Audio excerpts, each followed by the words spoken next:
Okay, good afternoon, everyone.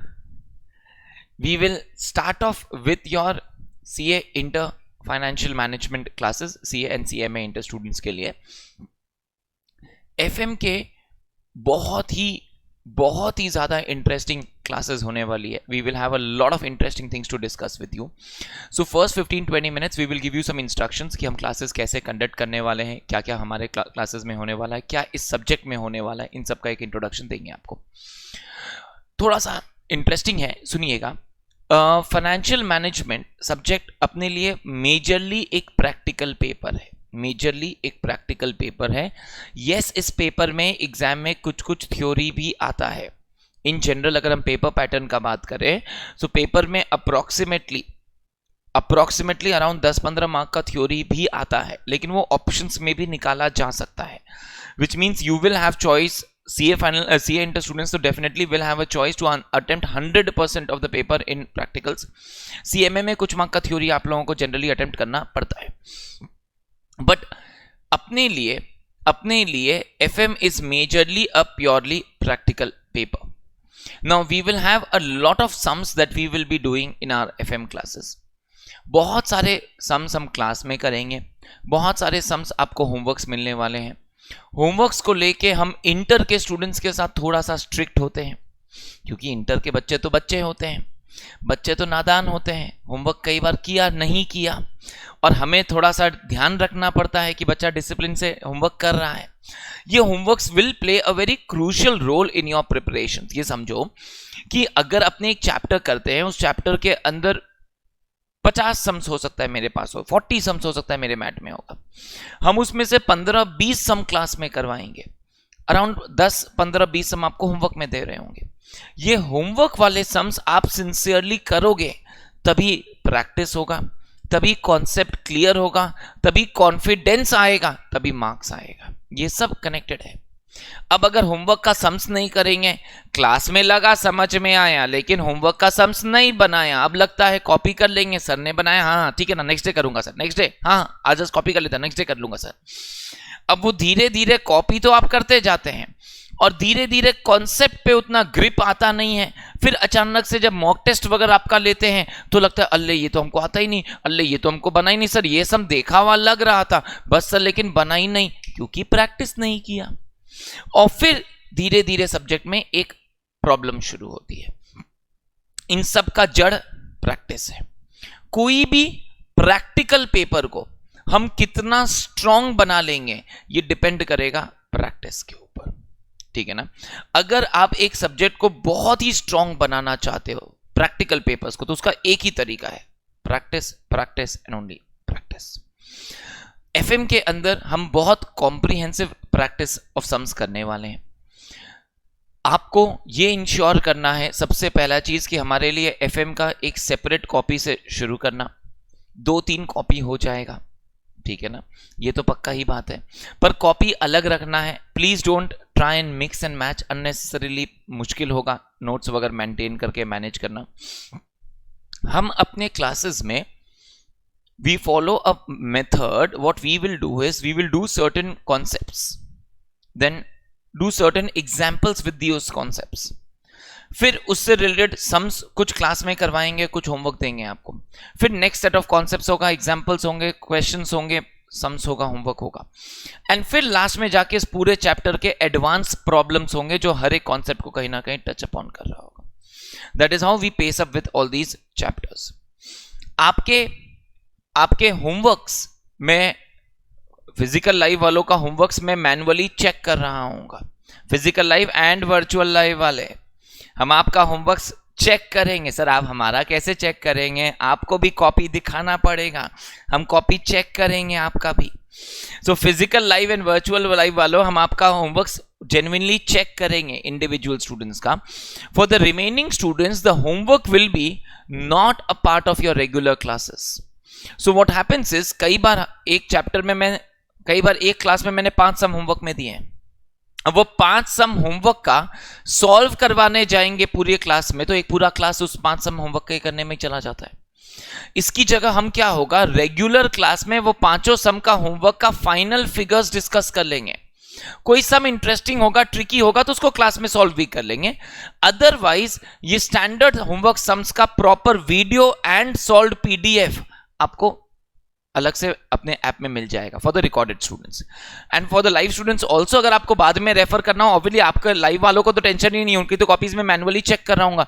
अगर आपने वो क्लास मिस भी किया होगा तो वो आपको ऐप में मिल रहा होगा, जिसके थ्रू आप उसको इजीली कवर अप कर पा रहे होंगे। द होमवर्क का वीडियोस एंड द होमवर्क का PDF, that is how we will keep homeworks parallelly running separately for us. Now financial management है क्या सर इस सब्जेक्ट में? ये समझो कि ये सब्जेक्ट आपका सबसे इंपॉर्टेंट सब्जेक्ट में से एक है। सर आपका सब्जेक्ट है इसलिए बोल रहे हो ना, ऐसा नहीं है। समझो, why am I saying this? More than 80% people who do a professional course like CS, CS, CMA, CFA, more than 80% of such people go into a job. ठीक है ना? Hardly around 15 to 20% या उससे भी कम होते हैं जो कोई प्रैक्टिस करता है या कोई स्टार्टअप करता है या कोई अपना बिजनेस वेंचर करता है, वरना 80% लोग जॉब में जाते हैं। और ये 80% लोग जो जॉब में जाते हैं उनका 80% which is almost 65%, which is like 2/3 almost, ऐसे लोग होते हैं जो फाइनेंस का जॉब कर रहे होते हैं। यानी हमारे बैच में जितने भी स्टूडेंट्स होंगे उसका 2/3 लोग on an average finance job में जा रहे होंगे। और जब अपने को पता है कि 2/3 people will land up in a finance job, हर 3 में से 2 इंसान एक फाइनेंस का जॉब करने वाला है, तो ये तो समझ में आ रहा होगा कि फाइनेंस इंपॉर्टेंट नहीं है सर, वेरी इंपॉर्टेंट है। ठीक है ना? It will play an very important part in your career now. Even leave aside career, even in your personal life, finance will play a very important role. Financial management will play a very important role. How we will discuss in some time, in about half an hour. लेकिन हम ये बताना चाह रहे हैं, finance एक बहुत important career का फील्ड है आपके लिए, और आप पहली बार फाइनेंस पढ़ रहे हो। अकाउंट्स फाउंडेशन में पढ़ा है, स्कूल लेवल से पढ़ा है, इंटर में आया, अकाउंट्स आया, एडवांस अकाउंट्स आया, आप हैंडल कर रहे हैं। लॉ आपने फाउंडेशन में भी पढ़ा था, इंटर में भी आया, आप हैंडल कर पा रहे हैं। टैक्सेशन एक बहुत important subject, very important subjects में से एक, क्यों पहला बार आ रहा है आपके लिए। And a lot of people make a career in taxation also. Cost एक और इंटरेस्टिंग है, इंपॉर्टेंट सब्जेक्ट है, may be not as important as finance and taxation, but definitely a very important subject.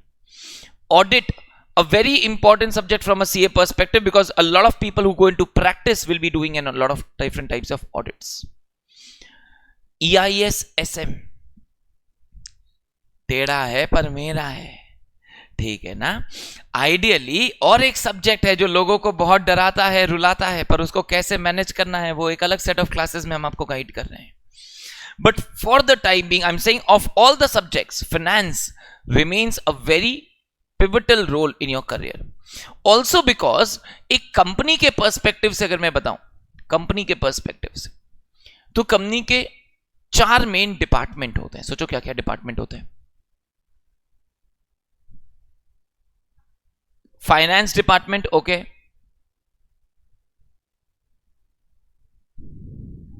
HR इंसान, HR human resource department, marketing, okay, and production या operations करना। So marketing करना, finance, productions, operations, HR, ये सब company के main departments होते हैं। आज अगर आपको मार्केटिंग करना है तो मार्केटिंग करने के लिए पैसा चाहिएगा।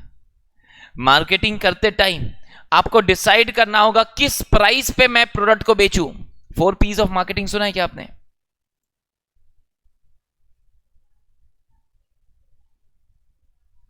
Product, price, place and promotions.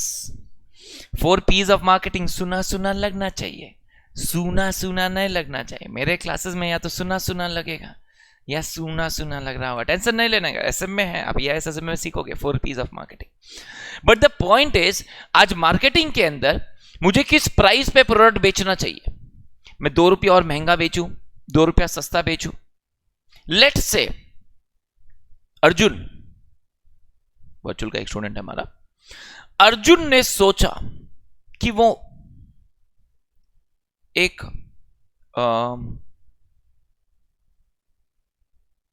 समोसे का स्टॉल लगाएगा, समोसे की दुकान। ठीक है ना, अर्जुन इंटरेस्टिंग फील्ड है, ठीक है ना, बिजनेस है। अर्जुन ने सोचा समोसे की दुकान लगाएगा। अब ये अर्जुन की दुकान में, जिसमें समोसे, अर्जुन को डिसाइड करना है वो किस दाम में बेचे। हो सकता है आसपास वाले सब 10 रुपए का एक समोसा बेच रहे हैं, ठीक है ना। अब अर्जुन या तो 10 रुपए का ही सिंगाड़ा बेचे, समोसा बेचे, या अर्जुन बोला नहीं हम प्रीमियम 12 रुपया में बेचना चाहते हैं, और नीचे लिख दे we use very healthy oil. लोगों को यही होता है ना, ठीक है ना, या वी यूज वो क्या बोलते हैं, air fried, we sell air fried samosa. पता नहीं, मतलब समोसा के साथ लोगों को तो यही होता है ना, हेल्थ कॉन्शियस हो जाते हैं लोग। तो इसने 10 का 12 बेचना शुरू किया, लेकिन ऐसे ऐसे हेल्दी टिप्स लगा दिए बगल में। या बोला नहीं सर मैं 10 में नहीं, मैं 9 में बेचेगा, ठीक है ना, मैं मार्केट कैप्चर करेगा। ये सब डिसीजंस कहीं ना कहीं फाइनेंस रिलेटेड हो रहा है मार्केटिंग का डिसीजंस, लेकिन फाइनेंस रिलेटेड हो रहा है। फॉर एग्जाम्पल प्रोडक्शन में, आपकी दुनिया में आते हैं कॉस्टिंग में। बोला सर आज मुझे इन्वेंट्री मेंटेन करना है, लेकिन मैं कितना इन्वेंट्री मेंटेन करूं ये डिसाइड करना होगा। अगर मैं इन्वेंट्री ज्यादा मेंटेन करूंगा तो मेरा कैरिंग कॉस्ट बढ़ जाएगा, अगर मैं इन्वेंट्री कम मेंटेन करूंगा तो मेरा ऑर्डरिंग कॉस्ट बढ़ जाएगा। समझ में आ रहा है? हम तो सिर्फ रिवीजन करा रहे हैं, अभी तो हम फाइनेंस को इंट्रोड्यूस करा रहे हैं। ये कितना इन्वेंट्री मेंटेन करना है ये डिसीजन है प्रोडक्शन का, बट फाइनेंस रिलेटेड। मशीन खरीदनी है तो एक मशीन खरीदे या भाड़ा पे ले, खरीदना है तो खुद के पैसे से ले या बैंक से लोन ले। प्रैक्टिकल डिस्कशन है, मशीन अपने पैसे से खरीदे, बैंक लोन लेके खरीदे या भाड़ा पे ले। मशीन लेना है प्रोडक्शन डिपार्टमेंट का डिसीजन, लेकिन ये खुद के पैसे से ले, बैंक लोन पे ले या भाड़े पे ले, this is a finance decisions. Are you getting all this? HR employees से रिलेटेड, तो इंप्लॉइज को क्या परक्विजिट्स देना है, परक्विजिट्स सुनते होंगे आप, पर्क्स, खाने वाला नहीं, ठीक है ना, उनको क्या पर्क्स देना है, उनको क्या रिट्रेंचमेंट, रिटायरमेंट बेनिफिट्स देना है, रिटायरमेंट बेनिफिट्स वगैरह, ये सब फाइनेंस रिलेटेड डिसीजंस होते हैं। हम ये बताना चाह रहे हैं आपको कि कंपनी के बाकी सारे डिपार्टमेंट्स भी इंपॉर्टेंट होते हैं, लेकिन उनके काम को भी फाइनेंस कंट्रोल करता है, इन्फ्लुएंस करता है। Finance department is like the strong pillar around which all the other branches develop and grow. All the other departments like branches, they develop and grow, but the main pillar remains finance. It's the lifeline of the business. It's the lifeline of the business. जिसके आसपास इर्द गिर्द बाकी सब department grow करेंगे। आपकी personal life में आते हैं, मतलब हम आपकी पर्सनल लाइफ में नहीं आ रहे, बट एग्जाम्पल में आ रहे हैं खाली। बोला सर आप अपने पर्सनल लाइफ में फाइनेंशियल मैनेजमेंट करते हैं ऑलरेडी। सर क्या आप बोल रहे हैं, आज तो पहला बार सुन रहे हैं, आप बोल रहे हैं हम करते हैं। हाँ जी आप करते हैं। आपको घर से एक पॉकेट मनी मिलता है, ठीक है ना, people who live in a PG, उनको भी, जो घर पे भी रह रहे होंगे, घर से आपको एक X amount, let the amount be X, आपसे एक्स अमाउंट नहीं पूछ रहे हैं। सर आप बार बार एक्स को क्यों याद कर रहे हैं, ऐसे पुराना रिश्ता है एक्स से। तो बोला sir ideally whatever be the amount that you are receiving, whatever be the amount that you are receiving, but जितना भी पॉकेट मनी होता है, कई ऐसे स्पेशल महीने आते हैं जब वो कम लगता है। आप समझ रहे ना, मतलब वो महीने जहां खर्चे ज्यादा होते हैं। अच्छा सोचो।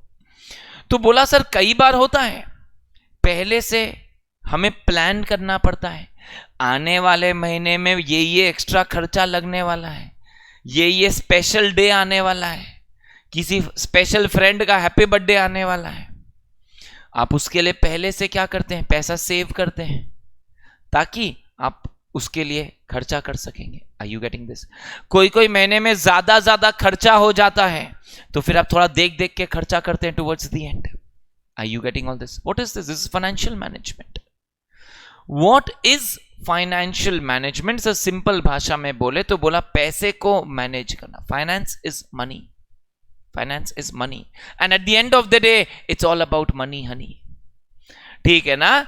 कोई आपसे पूछता है कि आप जॉब में क्या देखते हैं, तो लोग बोलते हैं सर हम कंपनी देखते हैं, हम जॉब प्रोफाइल देखते हैं, हम वर्क जॉब डिस्क्रिप्शंस देखते हैं, हम ग्रोथ अपॉर्चुनिटीज देखते हैं, हम कंपनी का पास्ट हिस्ट्री देखते हैं। कुछ नहीं, बाकी सब तो ठीक है, लेकिन माइलेज कितना देती है?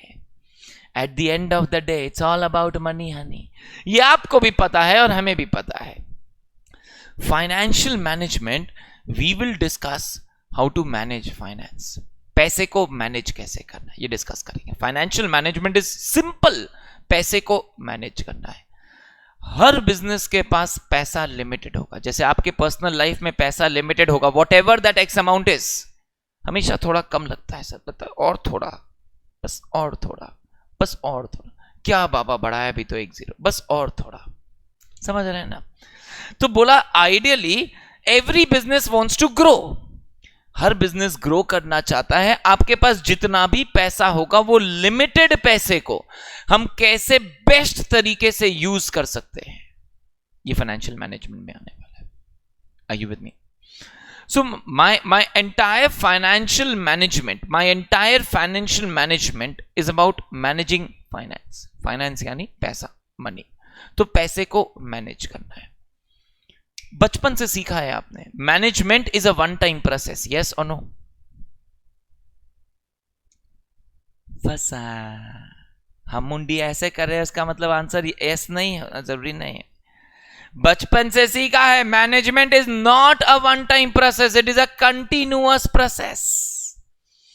हमारा तो काम ही है पहले कंफ्यूज करना, फिर क्लियर करना। ठीक है ना? तो अगर आप कंफ्यूज हो जाते हैं तो हम खुश हो जाते हैं कि mission accomplished.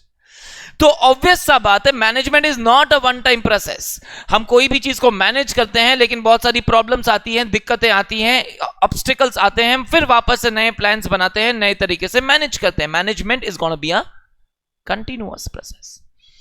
Financial management is also gonna be a continuous process. इस फाइनेंशियल मैनेजमेंट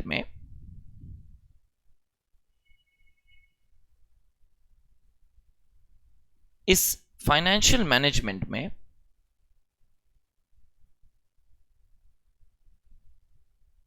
अगर हम आपको ओवरव्यू लेवल पे बात करें तो it is about two things. Financial management is about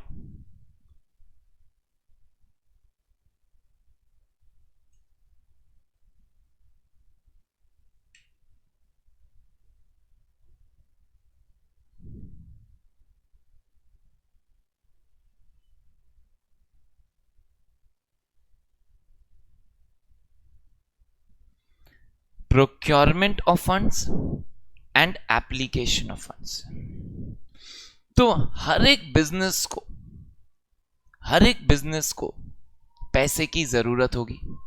हम ये पैसा कहां से ला सकते हैं, हमें ये पैसा कहां से लाना चाहिए, कितना पैसा कौन से सोर्स से लाना चाहिए, ये सब प्रोक्योरमेंट ऑफ फंड्स का डिसीजन होता है। बिजनेस के मेन सोर्सेज ऑफ फंड्स क्या होंगे, सोच के बताओ। Okay, very good answers coming in. Equity share capital, debentures, bank loan, okay,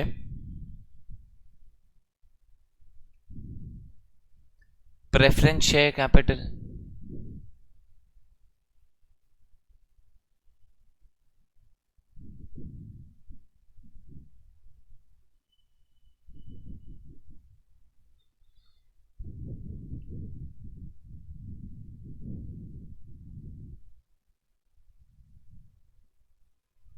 these are my sources of funds. आज मेरे पास इतने इतने ऑप्शंस हैं पैसे लाने के लिए। मैं इक्विटी से पैसा लाऊं, मैं डिबेंचर से पैसा लाऊं, प्रेफरेंस शेयर से लाऊं, लोन से लाऊं, अलग अलग ऑप्शंस हैं। सर क्या फर्क पड़ता है, जहां से मिलता ले आते ना? नहीं, सब में अलग अलग फीचर्स होंगे। सोच के बताओ, इनमें से कौन सा पैसा कभी वापस चुकाना नहीं पड़ता?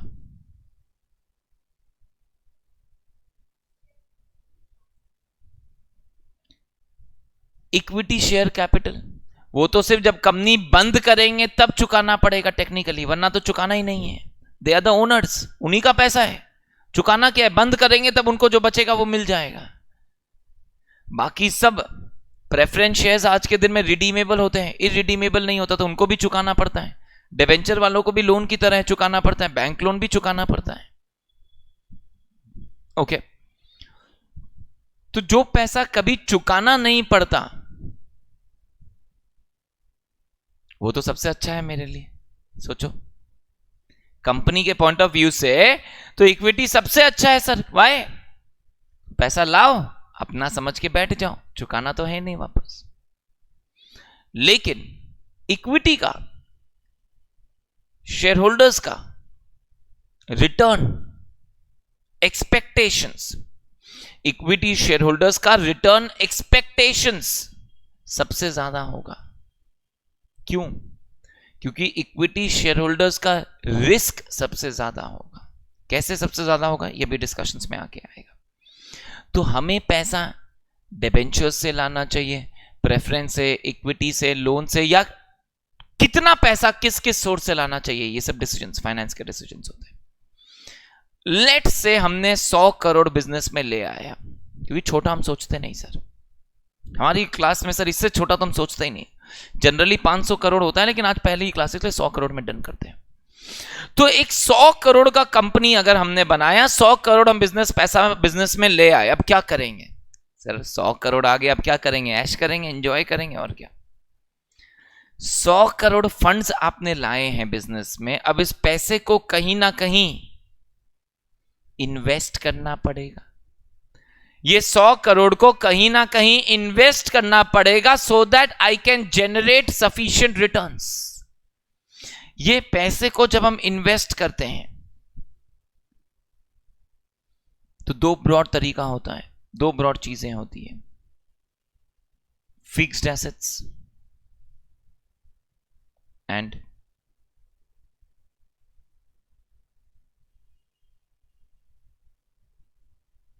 Net working capital. Fixed assets and net working capital. Fixed assets में जो पैसा लगाते हैं वो लॉन्ग टर्म होता है या शॉर्ट टर्म? लॉन्ग टर्म होता है। नेट वर्किंग कैपिटल का रिक्वायरमेंट जनरली लॉन्ग टर्म होता है या short term? Short term. Now अगर हम वर्किंग कैपिटल में ज्यादा पैसा लगाएंगे तो फिक्स्ड एसेट में पैसा कम बचेगा। हमारे पास तो 100 ही करोड़ है, हमने तो एग्जांपल शुरू किया है। 100 करोड़ है मेरे पास, मैंने 100 करोड़ बिजनेस में रेज किया है पैसा। अब ये 100 करोड़ में अगर वर्किंग कैपिटल में ज्यादा लगाएंगे तो फिक्स्ड एसेट्स के लिए पैसा कम बचेगा। अगर ज्यादा फिक्स्ड एसेट्स खरीद लेंगे तो वर्किंग कैपिटल के लिए पैसा कम बचेगा। तो बोला अगर फिक्स्ड एसेट्स बढ़ा देंगे तो वर्किंग कैपिटल घट जाएगा, अगर वर्किंग कैपिटल घटा देंगे तो फिक्स्ड एसेट्स बढ़ जाएगा।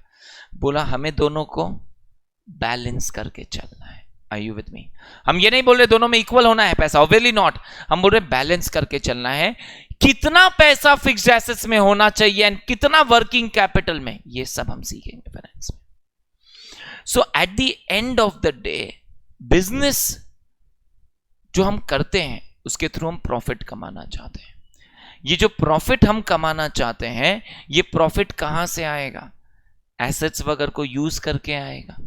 लेकिन ये एसेट्स वगैरह के लिए पैसा कैपिटल से आएगा। तो पहले कैपिटल से पैसा लाना है, उससे फिक्स्ड एसेट्स वगैरह एसेट्स लाना है, एसेट से रिटर्न कमाना है। जिनका पैसा है कुछ उनको चुकाना है, बाकी अपने को कमाना है। Are you getting all this? ये काम हमें बस करते जाना है। कैसे? ये फाइनेंशियल मैनेजमेंट का फोकस होने वाला है। Are you with me? So मेरे पास मेरे पास, हम डिस्कस करेंगे इसको कि फाइनेंशियल मैनेजमेंट में 3 इंपॉर्टेंट डिसीजंस होते हैं।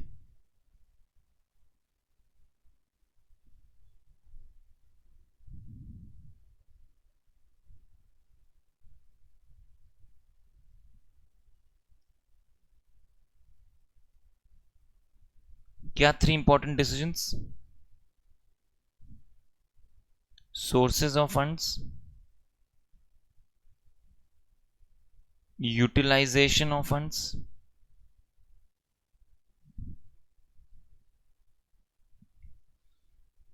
Distribution of return.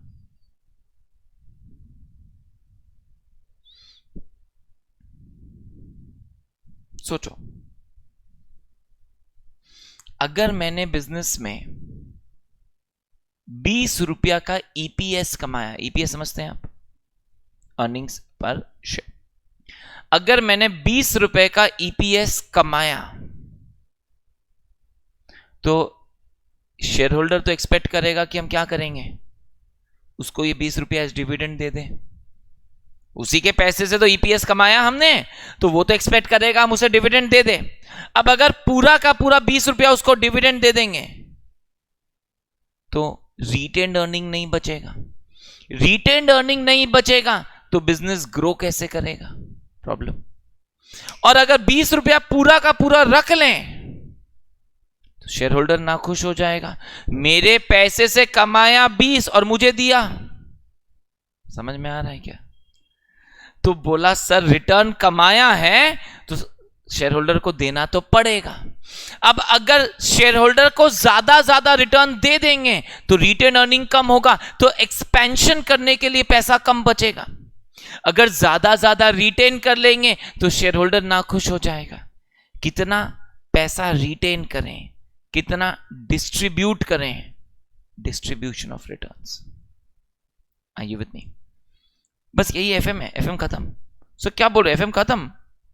Sir 60 mark का सब्जेक्ट है सर, और क्लासेस तो होगी ना सर? हाँ रे, ओवरव्यू दे रहा है। सोर्सेज ऑफ फंड्स में हम आपको सिखाएंगे, there is a chapter called cost of capital, capital structure, leverage. ये 3 चैप्टर है जहां हम आपको पढ़ाएंगे पैसे लाने से रिलेटेड, प्रोक्योरमेंट ऑफ फंड से रिलेटेड, कि हमें ये बताएंगे, सिखाएंगे कि आप अगर बिजनेस में 1 रुपया भी पैसा लाते हैं तो उसका एक कॉस्ट है। कोई फ्री में आपको पैसा नहीं देता। इक्विटी शेयर होल्डर भी जो आपको पैसा देता है बदले में कुछ रिटर्न एक्सपेक्ट करता है, फ्री में नहीं देता। There is only one thing free in this world, that is your mother's love. पता नहीं बाप से इनको क्या नफरत है, मदर्स लव बोलते हैं, फादर्स लव कभी नहीं। इंग्लिश प्रोवर्ब है, गूगल करके देखना, the only thing free in this world is mother's love. बाप भी प्यार कर सकता है, बट पॉइंट कि पैसा कोई भी फ्री में नहीं दे रहा आपको, सामने वाला रिटर्न एक्सपेक्ट कर रहा होगा। You getting this point? ये रिटर्न उसको क्या एक्सपेक्ट कर रहा है, उतना मेरे को उसको कमा के देना है, उतना मेरे लिए एक कॉस्ट है। आज अगर मैं बोलता हूं 10% डिबेंचर्स है, ये सुना होगा आपने, 10% डिबेंचर्स, यानी उसको 10% इंटरेस्ट देना पड़ेगा मेरे को, तो वो मेरे लिए एक रकम का खर्चा हो गया, cost. Cost, interest is an expense for the business. तो बोला प्रेफरेंस शेयर होल्डर्स को प्रेफ डिविडेंड देना पड़ेगा, इक्विटी शेयर होल्डर्स को इक्विटी डिविडेंड देना पड़ेगा, डिबेंचर्स वालों को इंटरेस्ट देना पड़ेगा, बैंक लोन वालों को इंटरेस्ट देना पड़ेगा, मेरे को उन सबको कुछ ना कुछ रिटर्न देना पड़ेगा, वो मेरे लिए कॉस्ट है। ये कॉस्ट कैलकुलेट करना सिखाएंगे कॉस्ट ऑफ कैपिटल चैप्टर में। डिबेंचर्स पे, प्रेफरेंस शेयर्स पे, इक्विटी शेयर्स पे, इन सब का कॉस्ट कैलकुलेट करना सीखेंगे। एक बार कॉस्ट कैलकुलेट करना सीखा, फिर हम सीखेंगे कि हमें कितना पैसा डिबेंचर से लाना चाहिए, कितना प्रेफरेंस शेयर से लाना चाहिए, कितना इक्विटी से। कैपिटल स्ट्रक्चर, वर्ड समझ रहे हैं? कैपिटल स्ट्रक्चर, कैपिटल का क्या स्ट्रक्चर होगा, उसमें कितना डिबेंचर्स, कितना प्रेफरेंस शेयर्स, कितना इक्विटी शेयर्स होगा। लेवरेज एक बहुत ही इजी, वेरी इंपॉर्टेंट चैप्टर, जिससे एक 10 मार्क का क्वेश्चन हर टर्म में आता है। वेरी इजी और इंपॉर्टेंट, जिससे 10 मार्क हर टर्म में आता है। बताओ सर, ये तो एकदम डेडली कॉम्बिनेशन हो गया सर। पहला बात तो हर चैप्टर में आता है, 10 मार्क का आता है, और इजी चैप्टर बोल दिया आपने सर, इसको तो रट लेंगे सर, गीट लेंगे एकदम सर, समझ रहे हैं ना। सबसे बेस्ट चैप्टर, सबसे ज्यादा आरओआई इसी में होगा सर। आरओआई मतलब सर रिटर्न ऑन इन्वेस्टमेंट। सबसे ज्यादा कम टाइम में ज्यादा मार्क्स यही कमा के देगा आपको, सबसे कम टाइम में ज्यादा मार्क्स यही चैप्टर कमा के देने वाला है आपको। One of the best chapters of FM होगा। यूटिलाइजेशन ऑफ फंड्स, बोला अब ये पैसा कहां इन्वेस्ट करें। इसके लिए हमने बोला दो चीजें हैं, फिक्स्ड एसेट से रिलेटेड कैपिटल बजटिंग बोल के एक बड़ा सा चैप्टर आएगा, risk analysis in capital budgeting आएगा,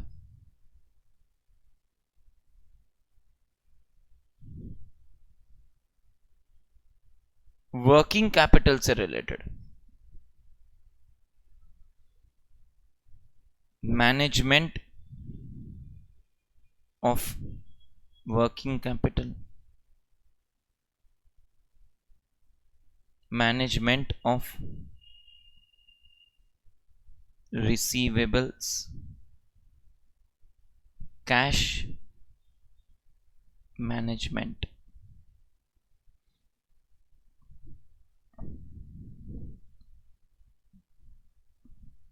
डिस्ट्रीब्यूशन ऑफ रिटर्न्स में एक चैप्टर आएगा, डिविडेंड डिसीजंस। देखो इसको छोड़ के दो और हमारे साइड चैप्टर्स हैं,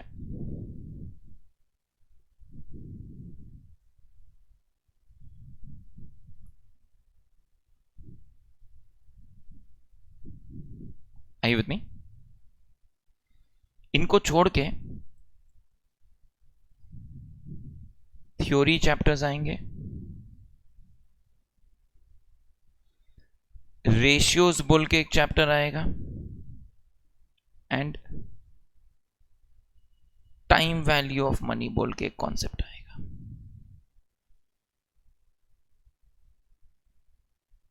दिस इज एफएम, खत्म।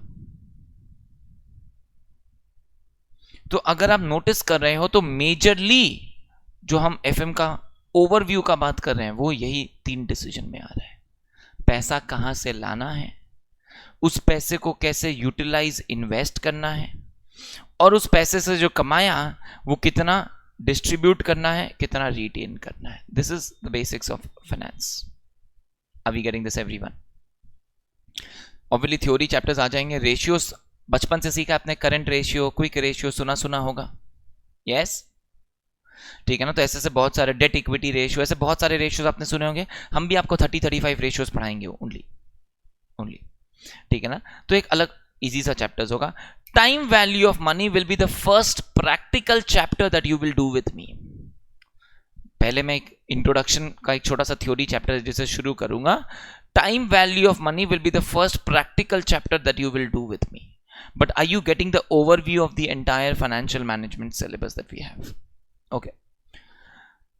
सीए इंटर का अगर बात करें तो सीए इंटर के अंदर 60 मार्क का है ये एफएम, और उस 60 मार्क के एफएम के अंदर हमारे लिए ये समझो we will take approximately around 50 classes for the entire FM part. So ये 50 क्लास फॉर एफएम जो हम ले रहे होंगे, इसके अंदर अंडरस्टैंड कि अपने लिए हर एक चैप्टर का अराउंड एवरेज समझ लो 5-6 क्लासेस होंगे, लीविंग असाइड छोटे छोटे theory chapters. On an average 5 classes पकड़ लो। क्यों डिस्कस कर रहे हैं ये चीज, सुनो। Now problem that happens is, अगर आप कोई भी कारण से एक चैप्टर शुरू करते हैं, फिर अचानक से आपके लाइफ में कुछ इंपॉर्टेंट काम आ जाता है, कुछ डिस्ट्रैक्शंस आ जाते हैं, कुछ ऐसे इवेंट हो जाते हैं, और फिर आप बीच में 1-2 क्लास मिस कर देते हैं, या रिकॉर्डेड वाले 2-3 क्लास करते हैं, फिर अचानक से 2-4 दिन के लिए आप क्लास नहीं करते हैं, फिर वापस 2 क्लास करते हैं। इससे क्या होता है, वो एक चैप्टर का रिदम टूट जाता है। आपने दो कॉन्सेप्ट समझा, 2 दिन क्लास नहीं किया, फिर जब सम करने बैठे तो सम नहीं बना, फिर सम देख देख के बनाया, कॉन्फिडेंस नहीं आया, प्रॉब्लम समझ में आया। हम आपको यह समझाना चाह रहे हैं लाइव वाले, you will always have same day backup available. आपकी क्लास जिस दिन हो रही है, सेम डे शाम तक क्लास अवेलेबल होगा आपके ऐप के अंदर। We will ensure that. आपको क्या करना है, ये इंश्योर करना है कि अगर कोई कारण से क्लास छूट भी जाए तो आप सेम डे बैकअप करो और नेक्स्ट डे लाइव में आ जाओ।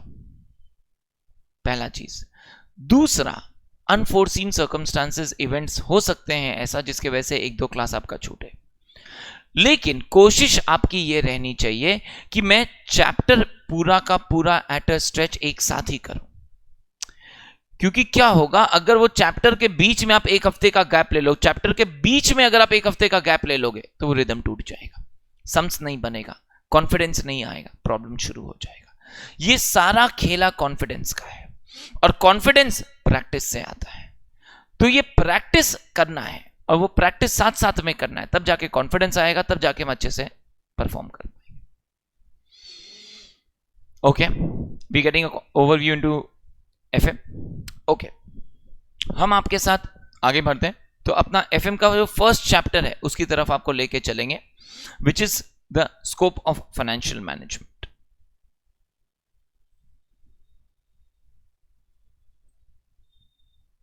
First chapter scope of financial management की तरफ आगे बढ़ते हैं, आइए। ओके, सो अब अपने चलेंगे स्कोप ऑफ फाइनेंशियल मैनेजमेंट अपने फर्स्ट चैप्टर पे। सिलेबस वाइज अगर मैं बात करूं तो ये चैप्टर बहुत ही सिंपल सा छोटू सा चैप्टर है, जहां बेसिक्स ऑफ एफएम आपको समझाया जाएगा। स्कोप ऑफ फाइनेंशियल मैनेजमेंट के अंदर हम एफएम से रिलेटेड कुछ बेसिक डिस्कशंस करने वाले हैं, वेरी बेसिक डिस्कशंस होगा। अभी 1-2 चीज सुन के रखो, हमारे लिए अभी तक जो डिस्कस किया उसमें already 2-3 Panna of this chapter खत्म हो चुका है, ऑलरेडी 2-3 पन्ना खत्म हो चुका है। सो हम आपके साथ इस चैप्टर के अंदर डिस्कस करेंगे about scope of financial management की, financial management, about financial management की, फाइनेंशियल मैनेजमेंट में कैसे सोर्सिंग ऑफ फंड्स होगा, कैसे एप्लीकेशन यूटिलाइजेशन ऑफ फंड्स होगा, ये सब डिस्कशन हम इसमें करने वाले हैं। ओके, कुछ चीजें हैं जो मैं आपको लिखवाऊंगा, कुछ चीजें हैं जो मैं रीड करवाऊंगा। बुक में आओ।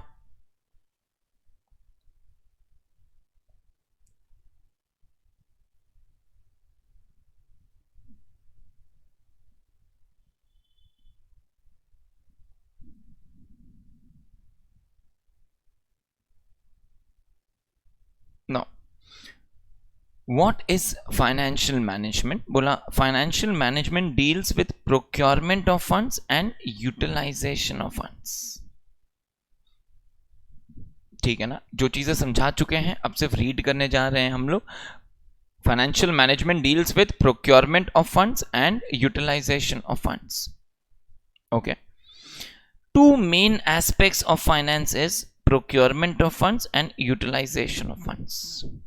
तो फाइनेंस में 2 मेन काम करने का बात करेंगे हम, पैसा लाना है और उस पैसे को यूटिलाइज, इन्वेस्ट करना है। अब ये पैसे को लाने का कई सारा तरीका होगा। प्रोक्योरमेंट ऑफ फंड्स करने के लिए, प्रोक्योरमेंट ऑफ फंड्स का बोला, funds can be obtain from various sources like equity, pref, debentures, loans etcetera. दिख रहा है क्या? बिजनेस में पैसा लाना है तो ये पैसा लाने का कई सारा ऑप्शंस होगा, like equity, pref, debentures, loans etcetera.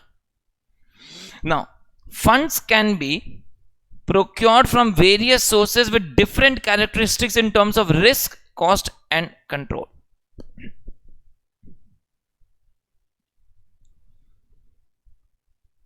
इसको एक डायग्राम के साथ समझाते हैं।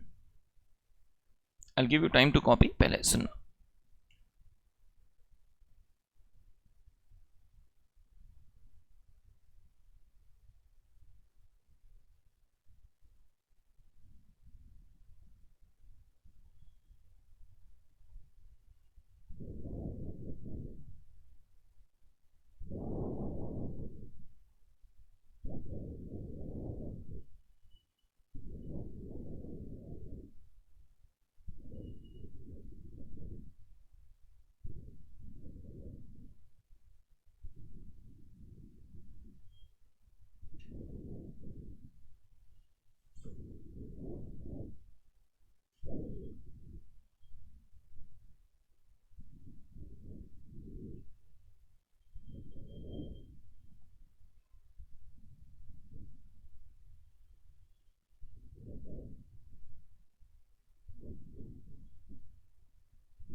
सुनना।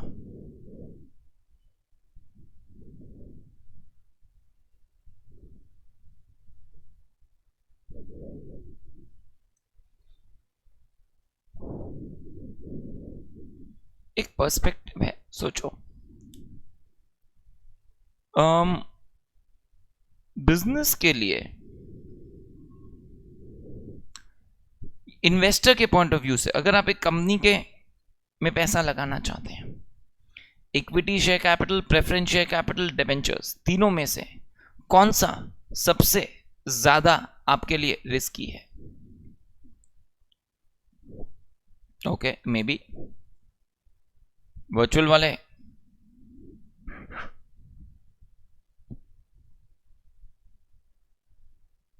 कौन सा वाला? Equity. Equity, why equity? Equity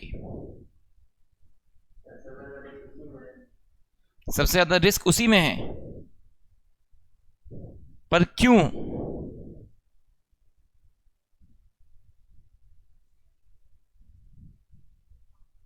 अच्छा,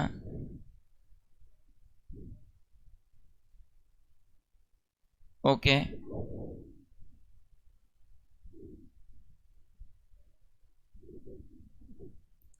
ओके। हाँ अर्जुन, क्यों इक्विटी? बोलो बोलो।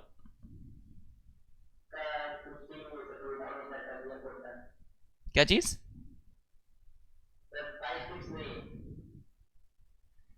प्राइस फिक्स नहीं है, रेट। अच्छा ठीक है। डिबेंचर्स, प्रेफरेंस शेयर्स और इक्विटी शेयर्स में सबसे ज्यादा रिस्की फॉर द इन्वेस्टर होता है इक्विटी शेयर्स। क्यों? क्योंकि सर सबसे पहला बात तो इक्विटी शेयर्स में रेट ऑफ रिटर्न कुछ गारंटीड नहीं होता।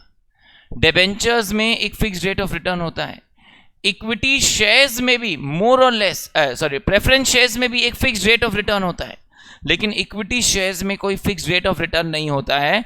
डिबेंचर प्रेफ को देने के बाद जो बचा वो बचा कुचा इक्विटी वालों को मिलता है, और अगर कुछ नहीं बचा तो वो इक्विटी वालों का नुकसान। लेकिन equity share holders are the residual owners of the company. ये वर्ड सुना होगा, residual owners of the company, तो खाली बचा कुचा मिलता है इनको।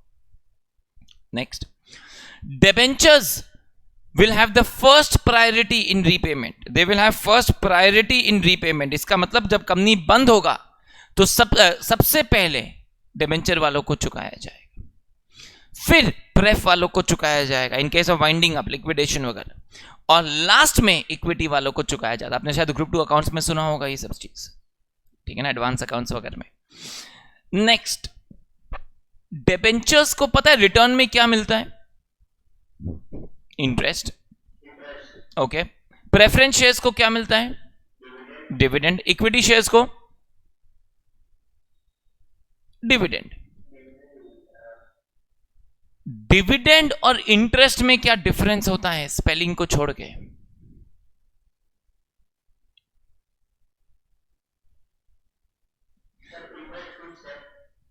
डिविडेंड भी तो फिक्स हो सकता है, प्रेफ का डिविडेंड फिक्स्ड है।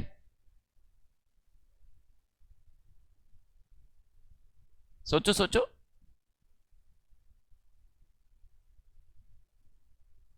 The main difference between interest and dividend, ये सुना है आपने, बस क्लिक करने का बात होता है, that interest is a charge against profits, dividend is an appropriation of profits. इसका मतलब सर, इस इंग्लिश का मतलब, interest is a charge against profits, यानी प्रॉफिट हो या नहीं हो इंटरेस्ट देना पड़ेगा। प्रॉफिट नहीं होगा तो लॉस दिखाएंगे, लेकिन इंटरेस्ट तो देना पड़ेगा। डिविडेंड इज एन एप्रोप्रिएशन यानी डिस्ट्रीब्यूशन ऑफ प्रॉफिट्स, तो प्रॉफिट होगा तो डिविडेंड देंगे, प्रॉफिट नहीं होगा तो ऑब्वियसली डिविडेंड नहीं दे रहे होंगे। कम प्रॉफिट होगा तो कम डिविडेंड दे रहे होंगे, ज्यादा प्रॉफिट होगा तो ज्यादा डिविडेंड दे रहे होंगे, but dividend is an appropriation of profit. समझ में आ रहा है क्या? Dividend is a distribution of profits. Are we very clearly getting this everyone? Yes or no? Now, dividend is an appropriation of profits, interest is a charge against profits. तो debenture वालों को risk नहीं है। क्यों? अगर company में profit नहीं भी हुआ तो उसको इंटरेस्ट मिलेगा।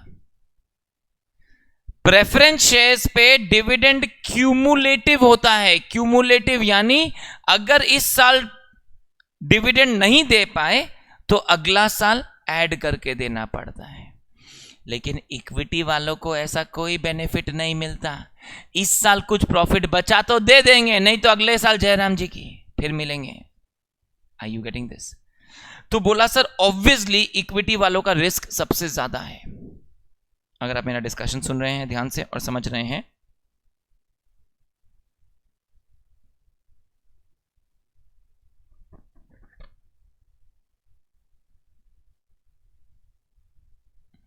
समझ में आ रहा है क्या? नाउ अगर कंपनी के पर्सपेक्टिव से सोचो थोड़ा सा, कंपनी के पॉइंट ऑफ व्यू से सोचो थोड़ा सा, तो बोला सा कंपनी के लिए सबसे ज्यादा रिस्की कौन है?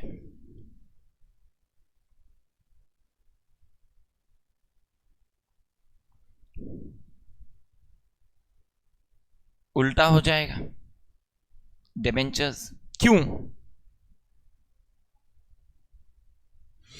क्योंकि प्रॉफिट हो या नहीं हो इंटरेस्ट चुकाना पड़ेगा। सर कोई साल बिजनेस कोविड वोविड हो गया तो ऑब्वियस सा बात है बिजनेस एक बार अटक जाएगा, लेकिन इंटरेस्ट चुकाना पड़ेगा। प्रॉफिट नहीं आएगा सर, बिजनेस नहीं कर पा रहे, इंटरेस्ट तो चुकाना पड़ेगा। प्रॉब्लम समझ में आ रहा है ना?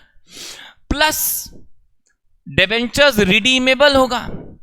सर आज हमने डिबेंचर से पैसा रेज किया और आज ही मुझे पता है 5 साल का है तो 5 साल बाद वापस पैसा चुकाना है, तो उसके लिए पैसा इकट्ठा भी करना पड़ेगा, उसको चुकाना भी पड़ेगा। तो डिबेंचर्स में हमेशा एक टेंशन बना रहेगा, प्रॉफिट नहीं होगा तो भी इंटरेस्ट देना पड़ेगा, सर्टेन पीरियड के बाद पैसा चुकाना पड़ेगा, प्रॉब्लम्स है। इक्विटी सबसे अच्छा है सर, पैसा लाओ अपना समझ के बैठ जाओ, ना कोई इंटरेस्ट है, ना कोई डिविडेंड का कमिटमेंट है, ना कोई पैसा रिटर्न का कमिटमेंट है, बस पैसा लाओ अपना समझ के बैठ जाओ। कंपनी के लिए risk is highest.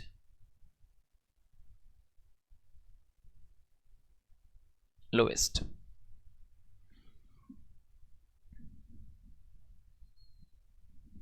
Are you with me? Now, as a investor,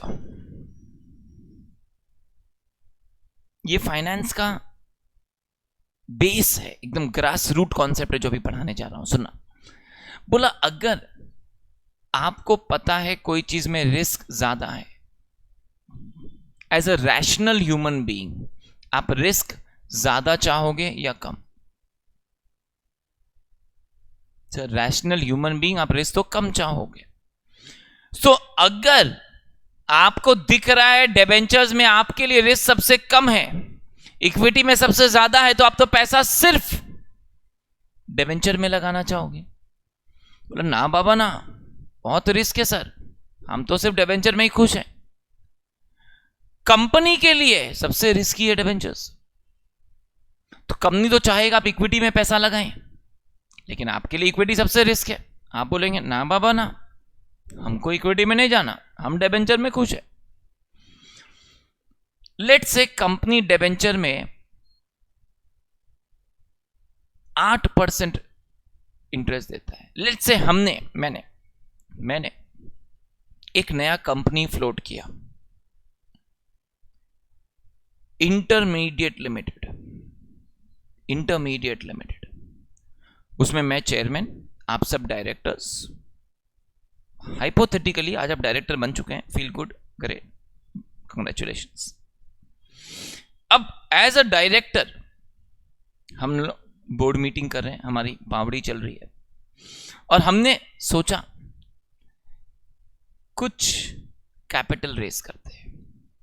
तो हमने अपने स्टूडेंट्स को बोला देखो हमने एक नया कंपनी फ्लोट किया। बोला हाँ सर आपका कंपनी है सर, पैसा लगाएंगे सर, वी विल इन्वेस्ट। हमने कहा हम डिबेंचर्स पे 10% इंटरेस्ट दे रहे हैं, बोला ठीक है सर, आपकी कंपनी है, डिबेंचर्स में पैसा लगाएंगे सर, ओके डिबेंचर सबसे सेफ है हमारे लिए sir, we'll put money sir, we'll invest. फिर हमने कहा प्रेफ में पैसा लगाओगे क्या? नहीं सर, नहीं सर, प्रेफ में बहुत रिस्क हो जाता है सर, पैसा रिटर्न का कोई ठीक नहीं है सर, डिविडेंड कभी प्रॉफिट वॉफिट हुआ नहीं हुआ शुरू शुरू में सर, सब डिबेंचर ठीक है ना सर? हमने कहा हम डिबेंचर पे 10% दे रहे हैं, हम प्रेफ पे 11% दे रहे हैं। नहीं सर, नहीं सर, डिबेंचर ठीक है ना सर? हम अगर प्रेफ पे 12% दे तो मन में लड्डू फूटा, मन में एक और लड्डू फूटा, कंपनी तो वही है, डूबा तो क्या डिबेंचर क्या प्रेफरेंस, पूरा ही डूबेगा, बच गया तो 10 का 12 मिल रहा है। ठीक है सर, आप पे भरोसा है सर, आप ही तो फाइनेंस पढ़ाए हमें sir, done sir, 12% preference shares आपकी कंपनी में पैसा लगा देंगे सर हम। अच्छा एक बात बोल दो, इक्विटी में पैसा लगाएगा क्या? नहीं सर, नहीं सर, इक्विटी बहुत रिस्की होता है सर, इक्विटी में पैसा नहीं लगाएंगे सर, डिबेंचर प्रेफ में फिक्स रेट तो होता है सर, उसमें तो कोई ठीक ही नहीं है सर, गारंटी कुछ रेट ही नहीं होता है। अच्छा बोल, अगर 13 कमा के दूं तो? नहीं सर, ना 13 ना मेरा सर, हम 12 में खुश है सर, हमें प्रेफ में रहने दो सर। अच्छा बोल, अगर 14 मिले तो? नहीं सर, नहीं सर, आप ऐसे लालच मत दो सर, 12 में ठीक है ना सर? अच्छा बोल, अगर 15 मिले तो? मन में लड्डू फूटा, मन में एक और लड्डू फूटा, कंपनी तो वही है, डूबा तो क्या डेबिट क्या प्रेफ क्या इक्विटी, 15 मिल रहा है, आप समझ रहे हैं? बोला any rational human being would only want to take lower risk. He will only be tempted to take higher risk if he is compensated with higher return. Hence, finance हमेशा बोलता है अगर हाई रिस्क होगा तो वहां high return होना चाहिए, अगर लो रिस्क होगा तो लो रिटर्न होना चाहिए। आप अगर कोई चीज में हाई रिटर्न हाई रिस्क है हाई रिटर्न नहीं है तो कोई रैशनल आदमी माथा ही नहीं लगाएगा सर। क्यों? बोला सर हम क्यों रिस्क ले ज्यादा जब रिटर्न इतना कम मिल रहा है? तो हाई रिस्क इंसान सिर्फ तभी लेना चाहेगा जब उसको हाई रिटर्न का एक्सपेक्टेशंस होगा। आज लोग इक्विटी स्टॉक मार्केट में पैसा लगाते हैं, बहुत सारे लोग होंगे यहाँ पे जिन्हें स्टॉक मार्केट में इंटरेस्ट होगा, बहुत अच्छा है अगर इंटरेस्ट है तो हम उस इंटरेस्ट में कुछ थोड़ा सा स्वाहा करेंगे, इंटरेस्ट को और प्रज्वलित करेंगे आपके, और नहीं है तो डोंट वरी प्रज्वलित कर देंगे अपने आप।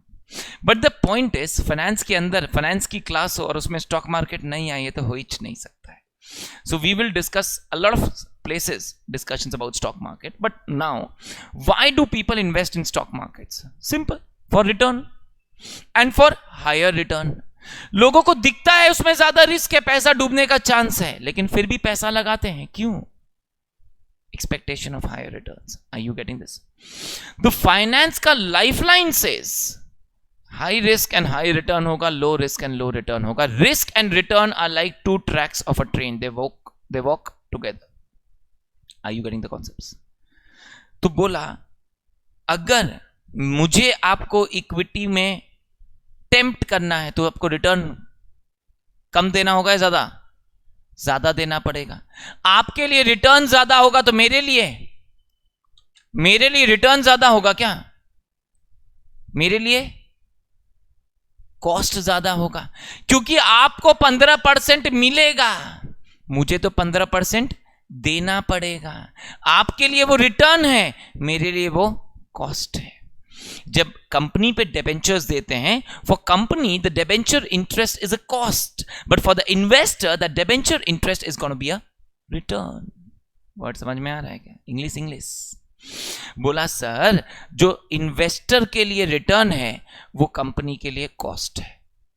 एक ही सिक्के के दो पहलू हैं, that's like two sides of the same coin. Investor को वो मिलता है इसलिए उसके लिए रिटर्न है, कंपनी को पे करना पड़ता है इसलिए उसके लिए कॉस्ट है। कॉन्सेप्ट क्लियर हो रहा है? ओके तो मेरे लिए आगे आइएगा, बुक बोलता है इक्विटी शेयर पे कॉस्ट लोएस्ट होगा या हाईएस्ट होगा? सोच के बताओ।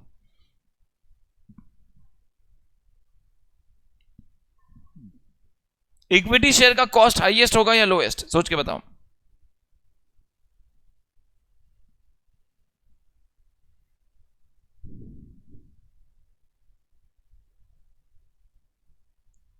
इक्विटी शेयर का रिस्क हाईएस्ट है इन्वेस्टर के लिए, तो रिटर्न भी तो वो हाईएस्ट चाहेगा।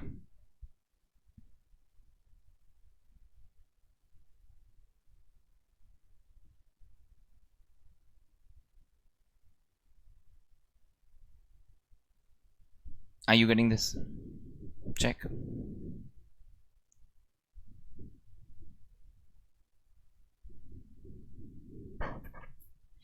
ओके, देखो हम ये रुक के अचानक से इतना डिस्कशन क्यों कर रहे थे?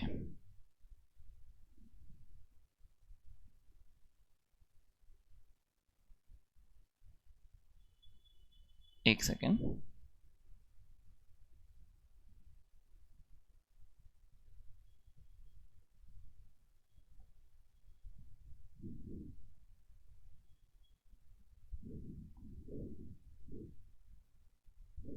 ओके, हम ये आपके साथ रुक के डिस्कशंस क्यों कर रहे थे? एक ही पॉइंट पे अटक गए थे हम तो सर. यहां पे बोला funds can be procured from different sources that have different characteristics of risk, cost and control. अब आप रिस्क और कॉस्ट का कैरेक्टरिस्टिक समझ में आ रहा है क्या? कैसे हर एक सोर्स का अलग अलग कैरेक्टरिस्टिक्स है with respect to risk and cost. Now control के पॉइंट ऑफ व्यू से सोचो, कंट्रोल के पॉइंट ऑफ व्यू से अगर आप नया इक्विटी शेयर इशू करते हैं तो एग्जिस्टिंग शेयर होल्डर्स का कंट्रोल कम हो जाएगा या नहीं होगा? अगर आप नया इक्विटी शेयर्स मार्केट में इशू कर देते हैं तो एग्जिस्टिंग शेयर होल्डर्स का कंट्रोल कम हो जाएगा या नहीं होगा?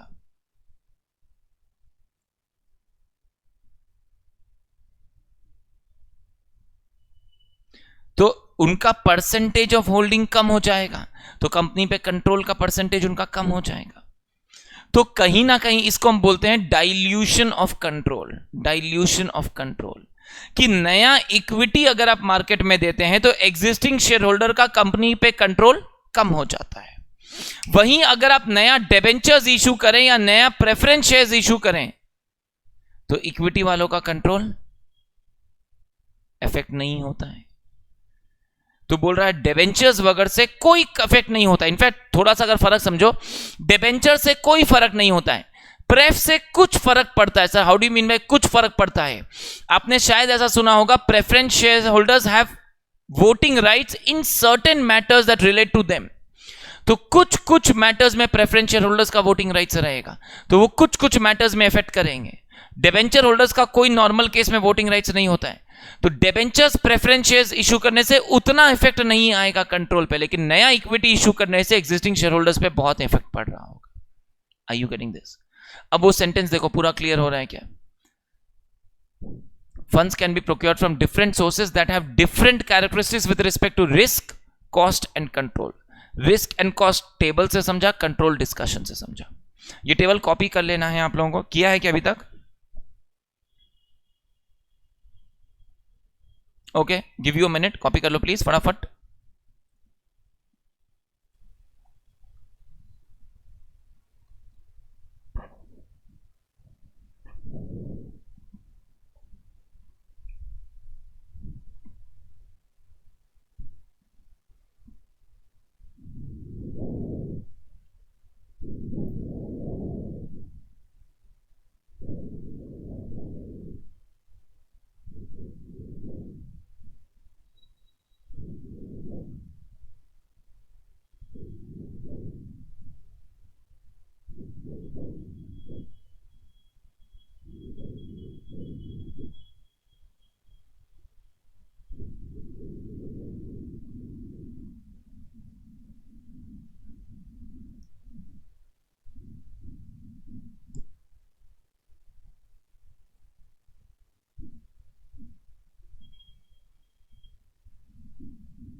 डन क्या?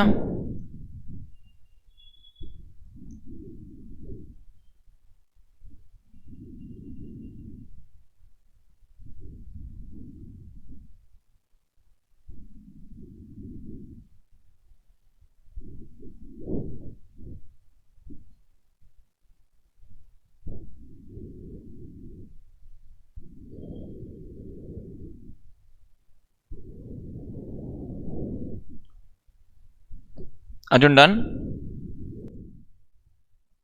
एवरीवन?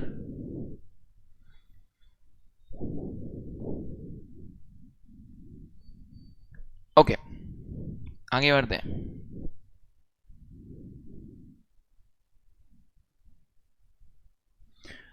आप खर्चा कम चाहोगे या ज्यादा? कम। The cost of funds should be minimum, hence a proper balance of risk and control factor becomes essential.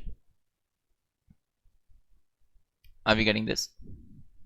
इसी पॉइंट को थोड़ा सा और समझाते हैं आपको।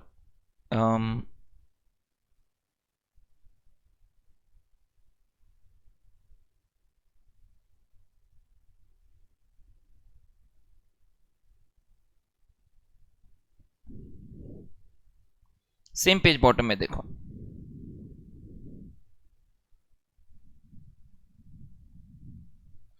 एक मिनट लेके इस टेबल को ध्यान से रीड करो।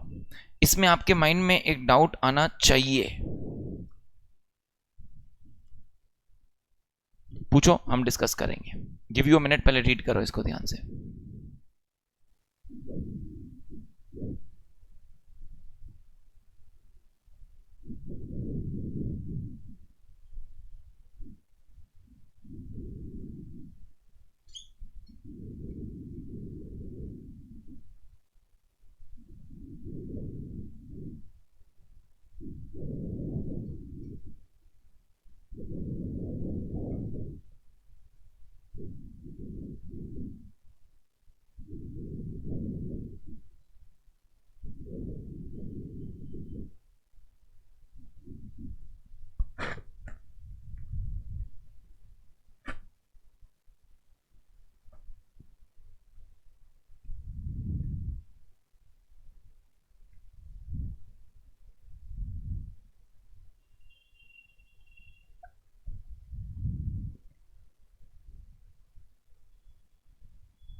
ओके, टैक्स वाला पार्ट, व्हाट एल्स? रीड करो, रीड करो।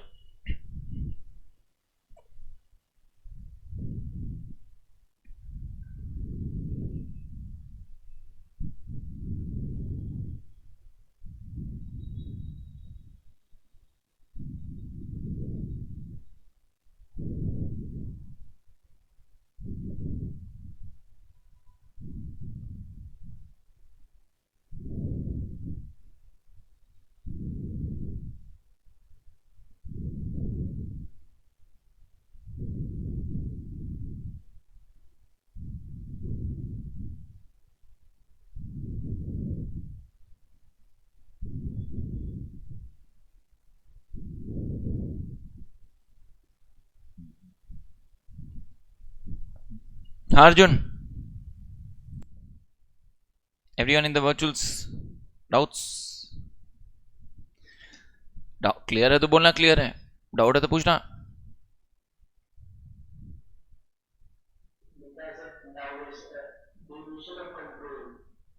Dilution of control, okay. Dilution of control तो जो अभी समझा रहे थे आपको कि अगर हम नया इक्विटी इशू करते हैं तो अपना टोटल कैपिटल बेस बढ़ जाएगा और नए पब्लिक के पास शेयर्स जाएगा। समझ में आ रहा है क्या? लेट से पहले मेरे कंपनी में 1 लाख शेयर्स थे, नंबर ऑफ शेयर्स, और उसमें से 60% शेयर्स मेरे पास थे, यानी कितना शेयर्स था? 60,000। अब मैंने अगर 50,000 शेयर्स मार्केट में इशू कर दिए तो मेरे पास शेयर्स होगा 60,000 by 1,50,000। Are you getting this? My share holding will become 60,000 by 1,50,000, which is obviously less than 60%, I think 40% कुछ हो जाएगा, ठीक है ना। तो ऑटोमेटिकली मेरा कंट्रोल कंपनी में कम हो गया।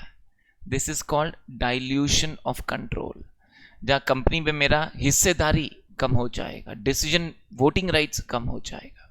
लेकिन वही अगर आप नया डिबेंचर्स इशू करें, लोन लेते हैं, तो ऐसा कुछ नहीं हो रहा होगा। रिस्क में बोला रिस्क कम है शेयर कंपनी के लिए, क्यों? रीपे नहीं करना, बेस्ट फ्रॉम कंपनी के लिए। Are you with me? लेकिन सबसे एक्सपेंसिव है, क्योंकि dividend expectations are higher than interest rates. तो share holders dividend higher rate से एक्सपेक्ट कर रहे होंगे, plus dividend are not tax deductible, ये समझाऊंगा। लोन फंड्स में रिस्क ज्यादा है, बिकॉज कैपिटल वापस चुकाना पड़ेगा, इंटरेस्ट देना पड़ेगा इररिस्पेक्टिव ऑफ प्रॉफिट्स। मतलब प्रॉफिट हो या नहीं हो, प्रॉफिट हो या नहीं हो, इंटरेस्ट तो देना ही पड़ेगा irrespective of profits. Loan comparatively cheaper होगा, क्योंकि interest rates are considered, prevailing interest rates are considered, interest is tax deductible. Now what is this point about tax deductible? सुना, बुक अपने को बोल रहा है अगर आप ये इतना तो बेसिक लेवल पे समझो, डिटेल्स आएगा कॉस्ट ऑफ कैपिटल चैप्टर में, कि interest is a PL item, PL में दिखाते हैं। टैक्स में अगर शायद सुना होगा, interest is an allowed expenditure. PGBP chapter सुना है क्या?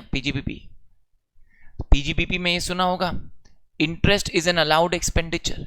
तो इंटरेस्ट अगर हम देते हैं तो उससे मेरा खर्चा बढ़ जाएगा, प्रॉफिट, टैक्सेबल प्रॉफिट कम हो जाएगा, तो मुझे टैक्स कम देना पड़ेगा। Are you getting this? तो कहना ही से, लेट्स से अगर कंपनी पे 25% टैक्स रेट है, कंपनी पे 25% टैक्स रेट है, तो अगर कंपनी ने 100 रुपया का इंटरेस्ट दिया तो उसको 25 रुपया का टैक्स कम देना पड़ेगा। कैसे कैसे कैसे? रुकिए, अगर कंपनी ने 100 रुपए का इंटरेस्ट दिया तो 100 रुपया से टैक्सेबल प्रॉफिट घट गया, और अगर 100 रुपया से टैक्सेबल प्रॉफिट घट गया तो उस 100 रुपए जितना पे 25 रुपया, 25% से 25 रुपया टैक्स कम देना पड़ेगा। Are you getting this? तो 100 रुपया इंटरेस्ट देने के वजह से मुझे 25 रुपया टैक्स कम देना पड़ेगा। Are you getting all this? ये इंटरेस्ट का बेनिफिट है, टैक्स बेनिफिट। इसका और detailed calculation cost of capital chapter में सिखाऊंगा, अभी सिर्फ डिस्कशन कर रहे हैं, वहां डिटेल्ड कैलकुलेशंस करेंगे। लेकिन हम ये बोल रहे हैं इंटरेस्ट के वजह से मुझे टैक्स कम देना पड़ेगा। ये पॉइंट समझ में आ रहा है क्या? ये बेनिफिट मिलेगा इंटरेस्ट पे। लेकिन dividend is not an allowed expenditure in PGBP, यानी टैक्सेबल प्रॉफिट के टाइम पे डिविडेंड माइनस नहीं होता है। अगर आपने डिविडेंड पीएल में दिखा रखा होगा, पहला बात तो dividend is a below the line item, PL appropriation में आता है डिविडेंड, पीएल अकाउंट में नहीं आता। डिविडेंड पीएल अकाउंट में नहीं आता, पीएल एप्रोप्रिएशन में आता है। It is not an allowed expenditure, यानी अगर आपने 100 रुपया का डिविडेंड दिया तो कोई टैक्स बेनिफिट नहीं मिलेगा। तो सोचो ना, इंटरेस्ट 100 रुपया देंगे तो उससे कुछ टैक्स का भी बचत हो जाएगा, डिविडेंड 100 रुपया देंगे तो कोई बचत नहीं होगा। तो कहना ही से डिविडेंड और महंगा हो गया मेरे लिए। 100 रुपया इंटरेस्ट का नेट खर्चा मेरे लिए 75 होगा। 100 रुपया इंटरेस्ट का नेट खर्चा मेरे लिए 75 होगा, बिकॉज हम 100 देंगे, 25 का कैशबैक मिल जाएगा। कैशबैक आपकी भाषा में, वहां टैक्स नहीं देना पड़ेगा ना, 25 रुपया कैशबैक मिल जाएगा। लेकिन अगर डिविडेंड 100 देंगे तो 100 देंगे, कुछ नहीं मिलेगा। तो मेरे लिए डिविडेंड अपने आप में बहुत एक्सपेंसिव है as compare to interest. Are you getting the discussions? Are you getting the table now? पक्का क्लियर हो रहा है? Yes.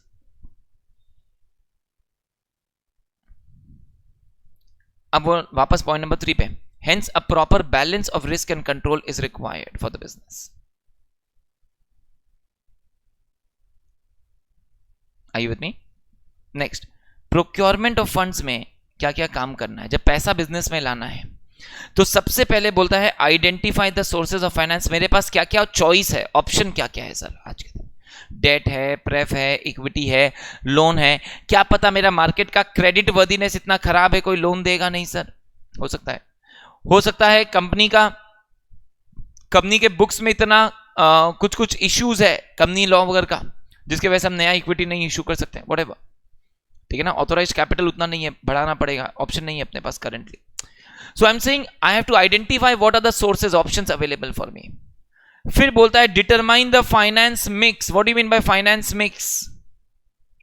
Percentage of each source in the total funds. In the sense, अगर हमें 100 करोड़ लाना है तो 100 करोड़ में कितना पैसा डेट से आएगा, कितना पैसा इक्विटी से आएगा, कितना पैसा प्रेफ से आएगा, ये मिक्स डिसाइड करना, फाइनेंस मिक्स। वहां पे लिख लो, वरना बाद में जब पढ़ोगे तो याद नहीं आएगा। फाइनेंस मिक्स के पास में लिख लो the proportion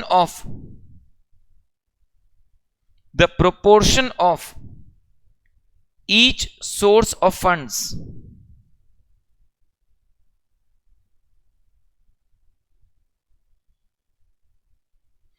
the proportion of each source of funds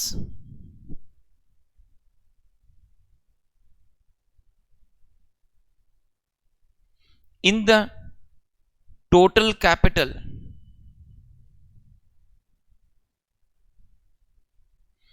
the proportion of each source of funds in the total capital is determined to decide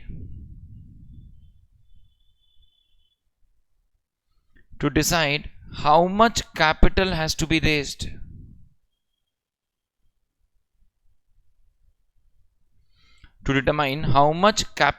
be raised from which source.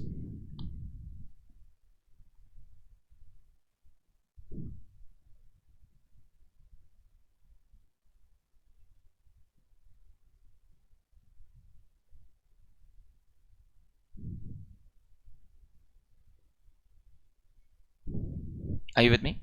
Next, raising the funds. एक बार finance mix decide कर लिया, फिर पैसा raise करके लेकर आएंगे। Of A division of profits between dividend and retention of profits. ये line समझ में आ रहा है क्या? कितना प्रॉफिट बिजनेस में रिटेन करके रखना है, कितना प्रॉफिट डिस्ट्रीब्यूट करना है एज डिविडेंड, कितना रिटेन करके रखना है, कितना डिस्ट्रीब्यूट करना है as dividend. This is procurement of funds का decisions. Utilization of funds. Now बोला funds are procured at a cost, hence it is crucial to employ them properly and profitably. Properly नहीं, properly उसको correct कर लेना, एक दो जगह correction है वहां पर ठीक कर लेना।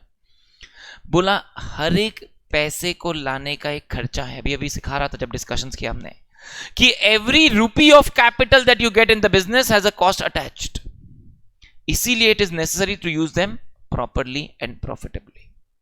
बिजनेस में जितना भी पैसा लाएंगे उसका एक कॉस्ट है, तो उस पैसे को सही सही तरीके से यूज करना है। The finance manager is responsible not only for procurement but also utilization. समझ में आ रहा है क्या? ही identifies the areas where funds remain idle and why they are not used properly. तो कहां कहां फंड्स आइडल पड़ा हुआ है, क्योंकि idle funds is a problem. पता है क्यों?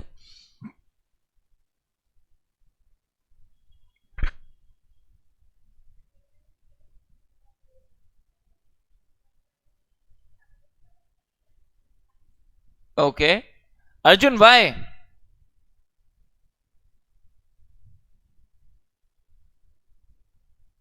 My question is why are idle funds a problem for the business?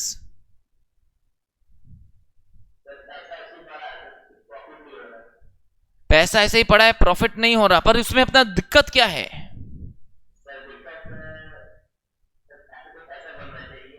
पैसे से पैसा बनना चाहिए, पर अगर चलो कुछ दिन नहीं भी बन रहा है तो उसमें दिक्कत क्यों है?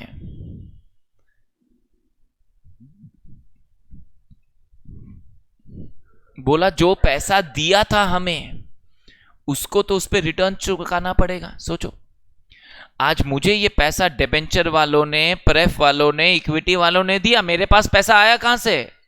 तो उनको चुकाना पड़ेगा, कुछ तो कॉस्ट है, रिटर्न कमा के देना पड़ेगा। डिबेंचर वालों को इंटरेस्ट देना पड़ेगा, प्रेफ वालों को प्रेफ डिविडेंड, इक्विटी वालों को इक्विटी डिविडेंड, मेरे को उनको कुछ रिटर्न देना पड़ेगा।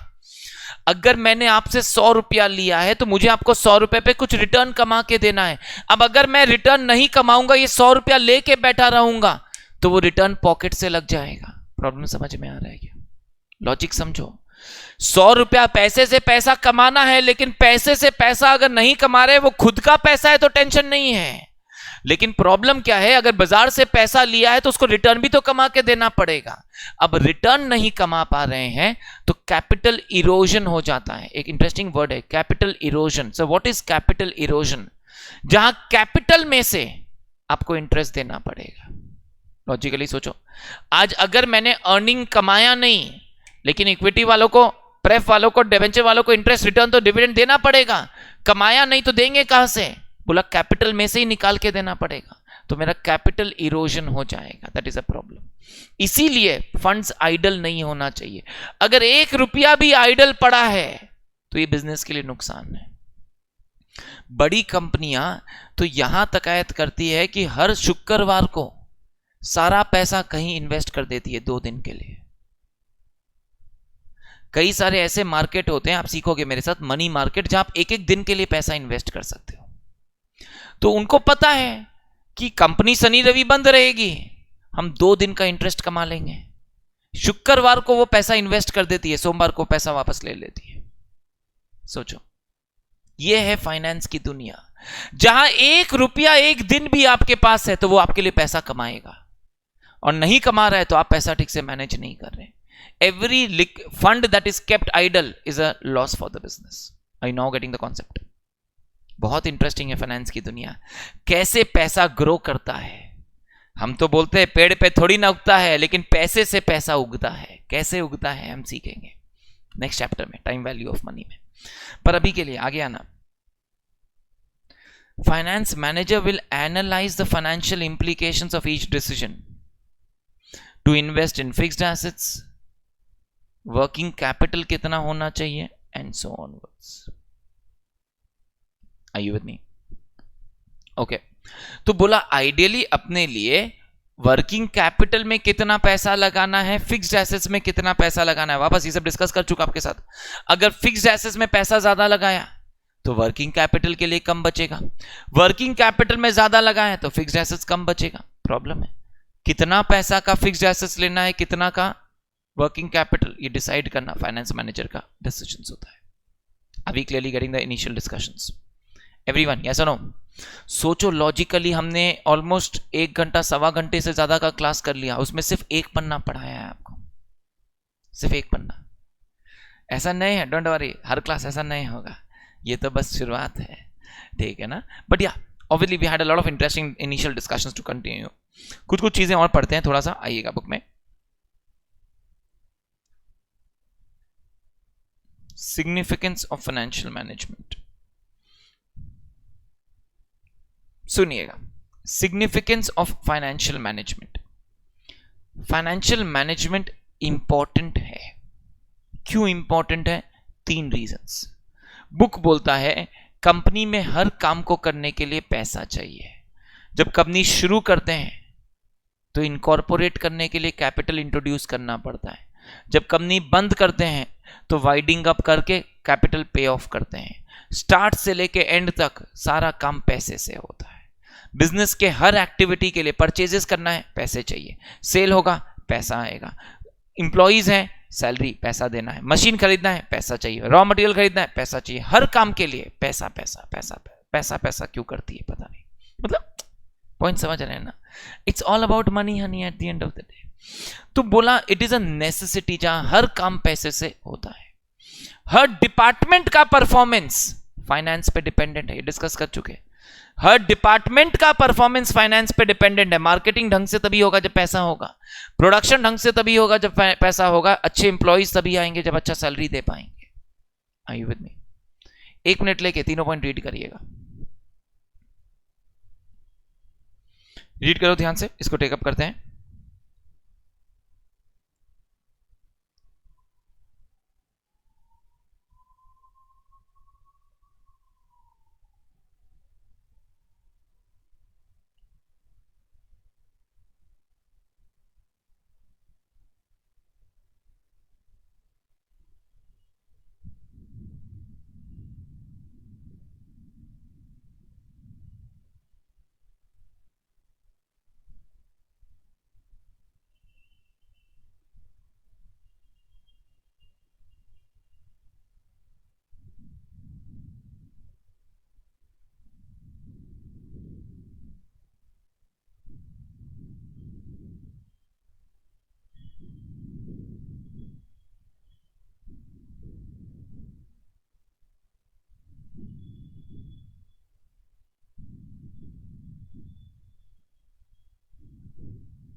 पढ़ा क्या?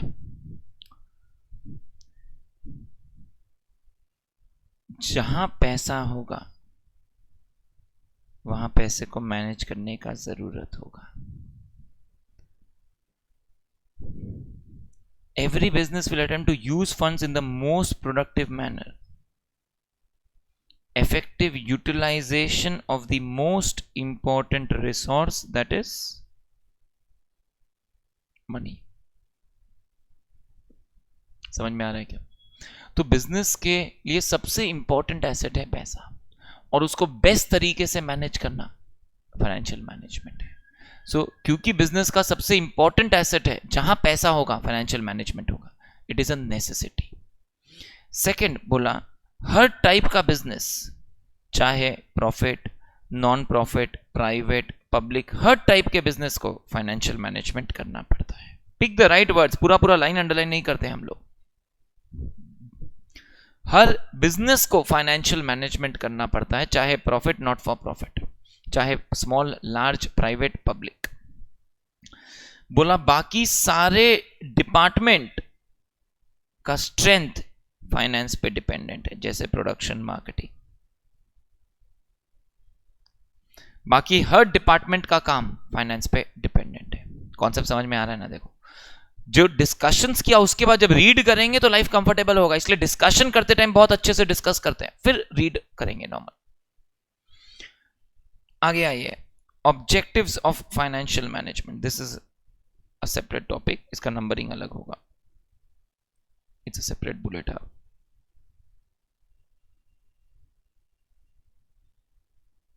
Not point number 4, it's a separate bullet for us. Objectives of financial management, सुनिएगा। तो अपने लिए बुक 2 ऑब्जेक्टिव्स का बात करेगा, और यहीं से हम अपने इस डिस्कशन को शुरू करेंगे। ये डिस्कशन आज शुरू होगा, अगले सेशन तक चलेगा।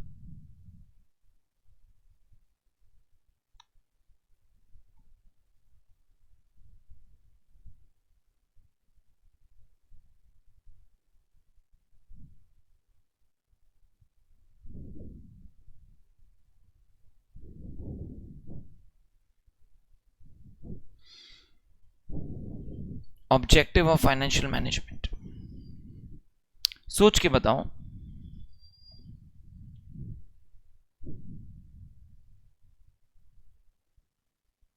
बुक अपने को बोलता है 2 ऑब्जेक्टिव्स होते हैं।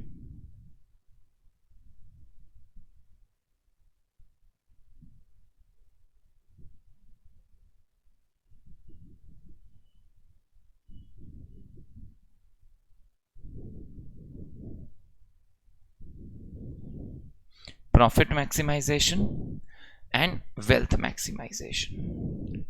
लॉजिकली वेल्थ का मतलब होता है बिजनेस का value, net present value, business का वैल्यू। तो हम यहां बात कर रहे हैं कि बिजनेस का ऑब्जेक्टिव प्रॉफिट को मैक्सिमाइज करना होना चाहिए या वेल्थ को मैक्सिमाइज करना होना चाहिए। हम चाहते हैं ये आप सोच के बताएं। Everyone, question for everyone in the batch, tell me, business का ऑब्जेक्टिव प्रॉफिट को मैक्सिमाइज करना होना चाहिए या वेल्थ को मैक्सिमाइज करना होना चाहिए?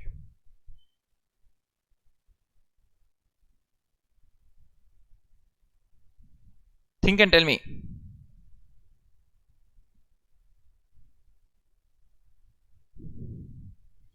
प्रॉफिट मैक्सिमाइज होना चाहिए या वेल्थ मैक्सिमाइज होना चाहिए?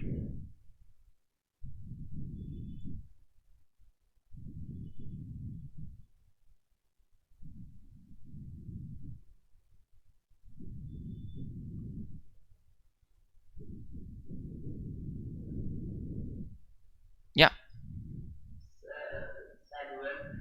शायद वेल्थ। क्यों?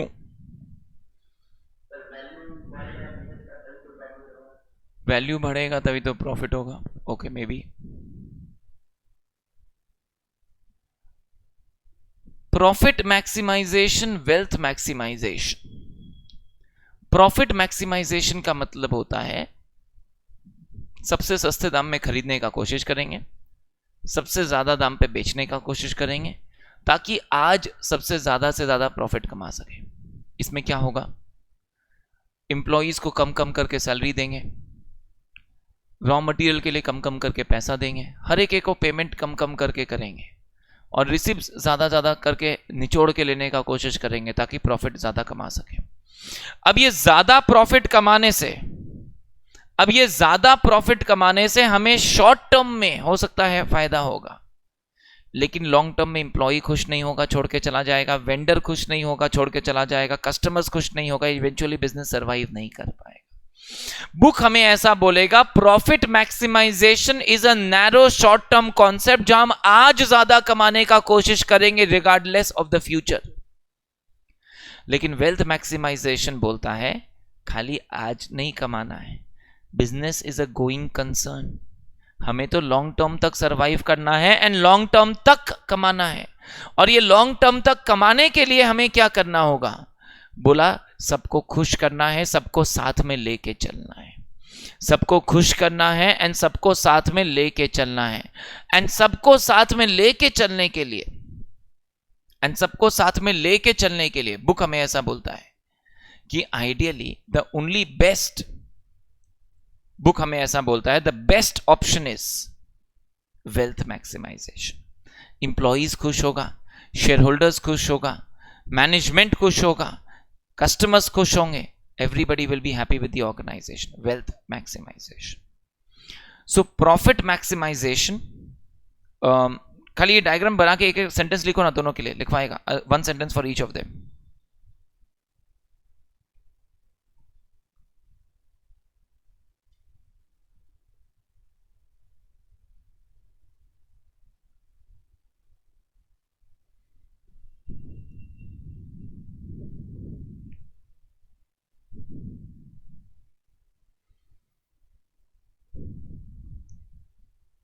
Profit maximization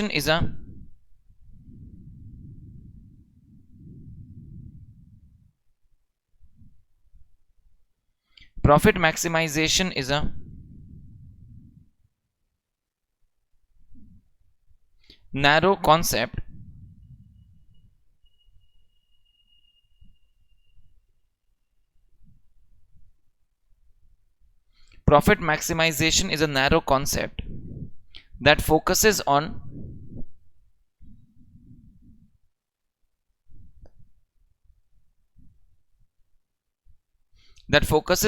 earning maximum profit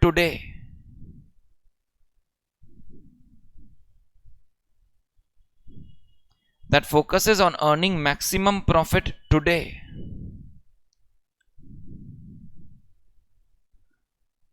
regardless of the future.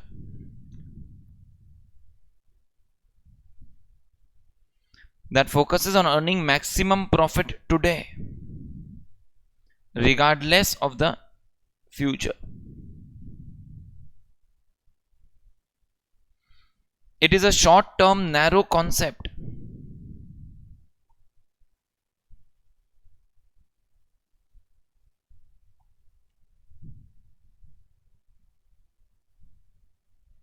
It is a short term narrow concept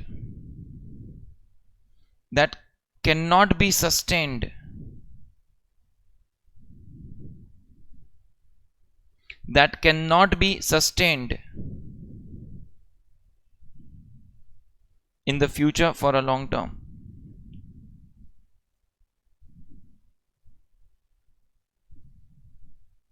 That cannot be sustained in the future for a long term.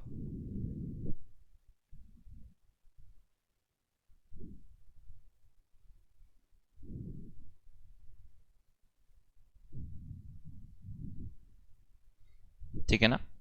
Wealth maximisation के लिए लिखो, wealth maximization is a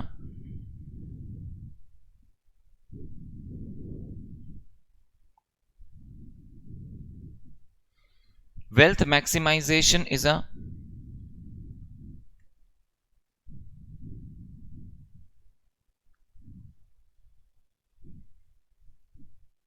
long term concept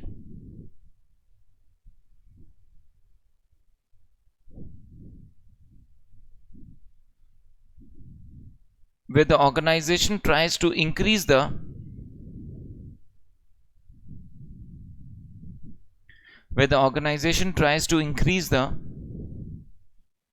value of the business.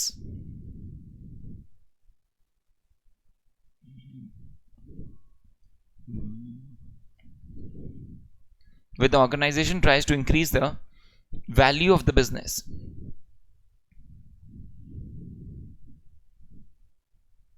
This value is determined upon this value is based upon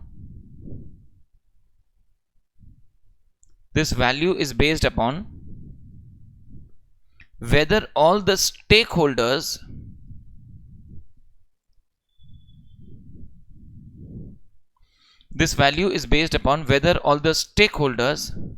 are happy with the affairs of the business.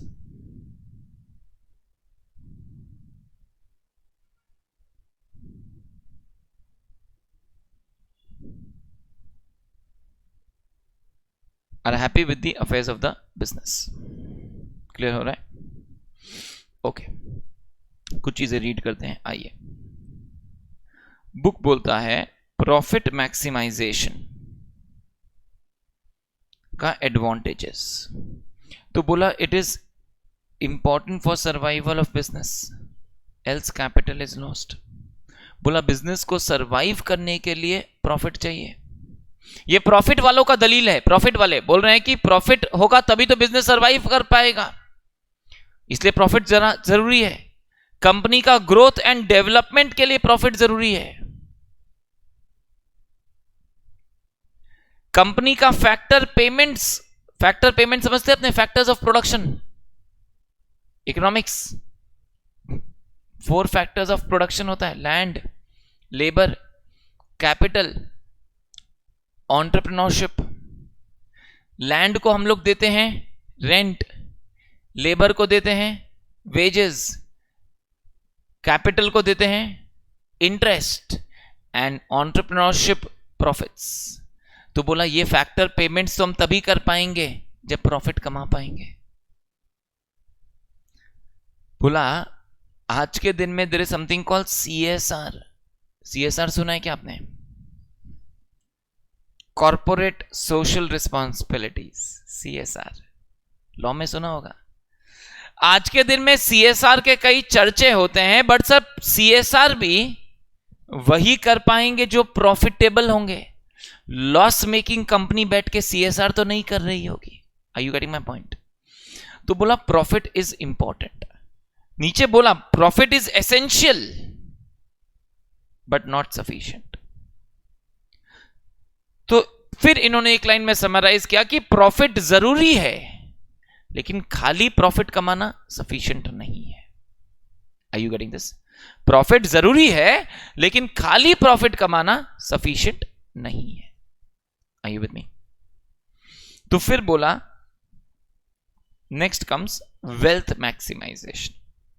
The objective of a firm should be to maximise its value और wealth. The objective should be to maximize its value और wealth. Value दो चीज पे dependent होगा, EPS and capitalisation rate. ये value of a share का calculation अभी हम नहीं सिखा रहा है,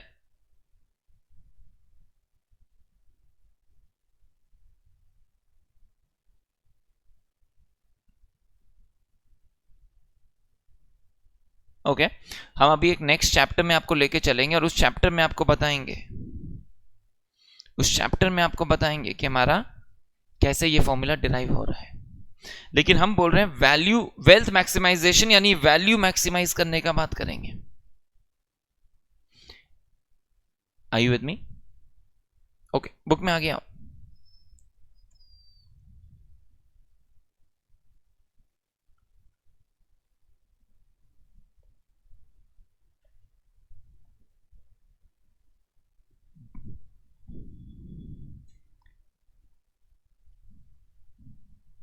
बुक में कम टू पेज 8।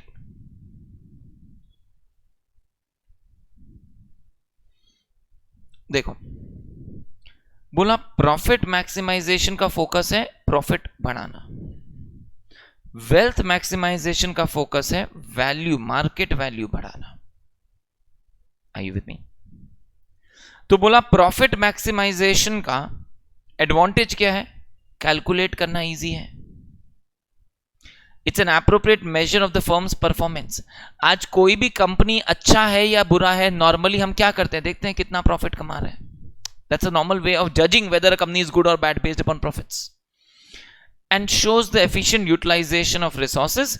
कि अगर आपने टोटल इतना पैसा लगा के इतना प्रॉफिट कमाया, यानी आपका बिजनेस अच्छा है या नहीं है, वी कैन जज on the basis of that.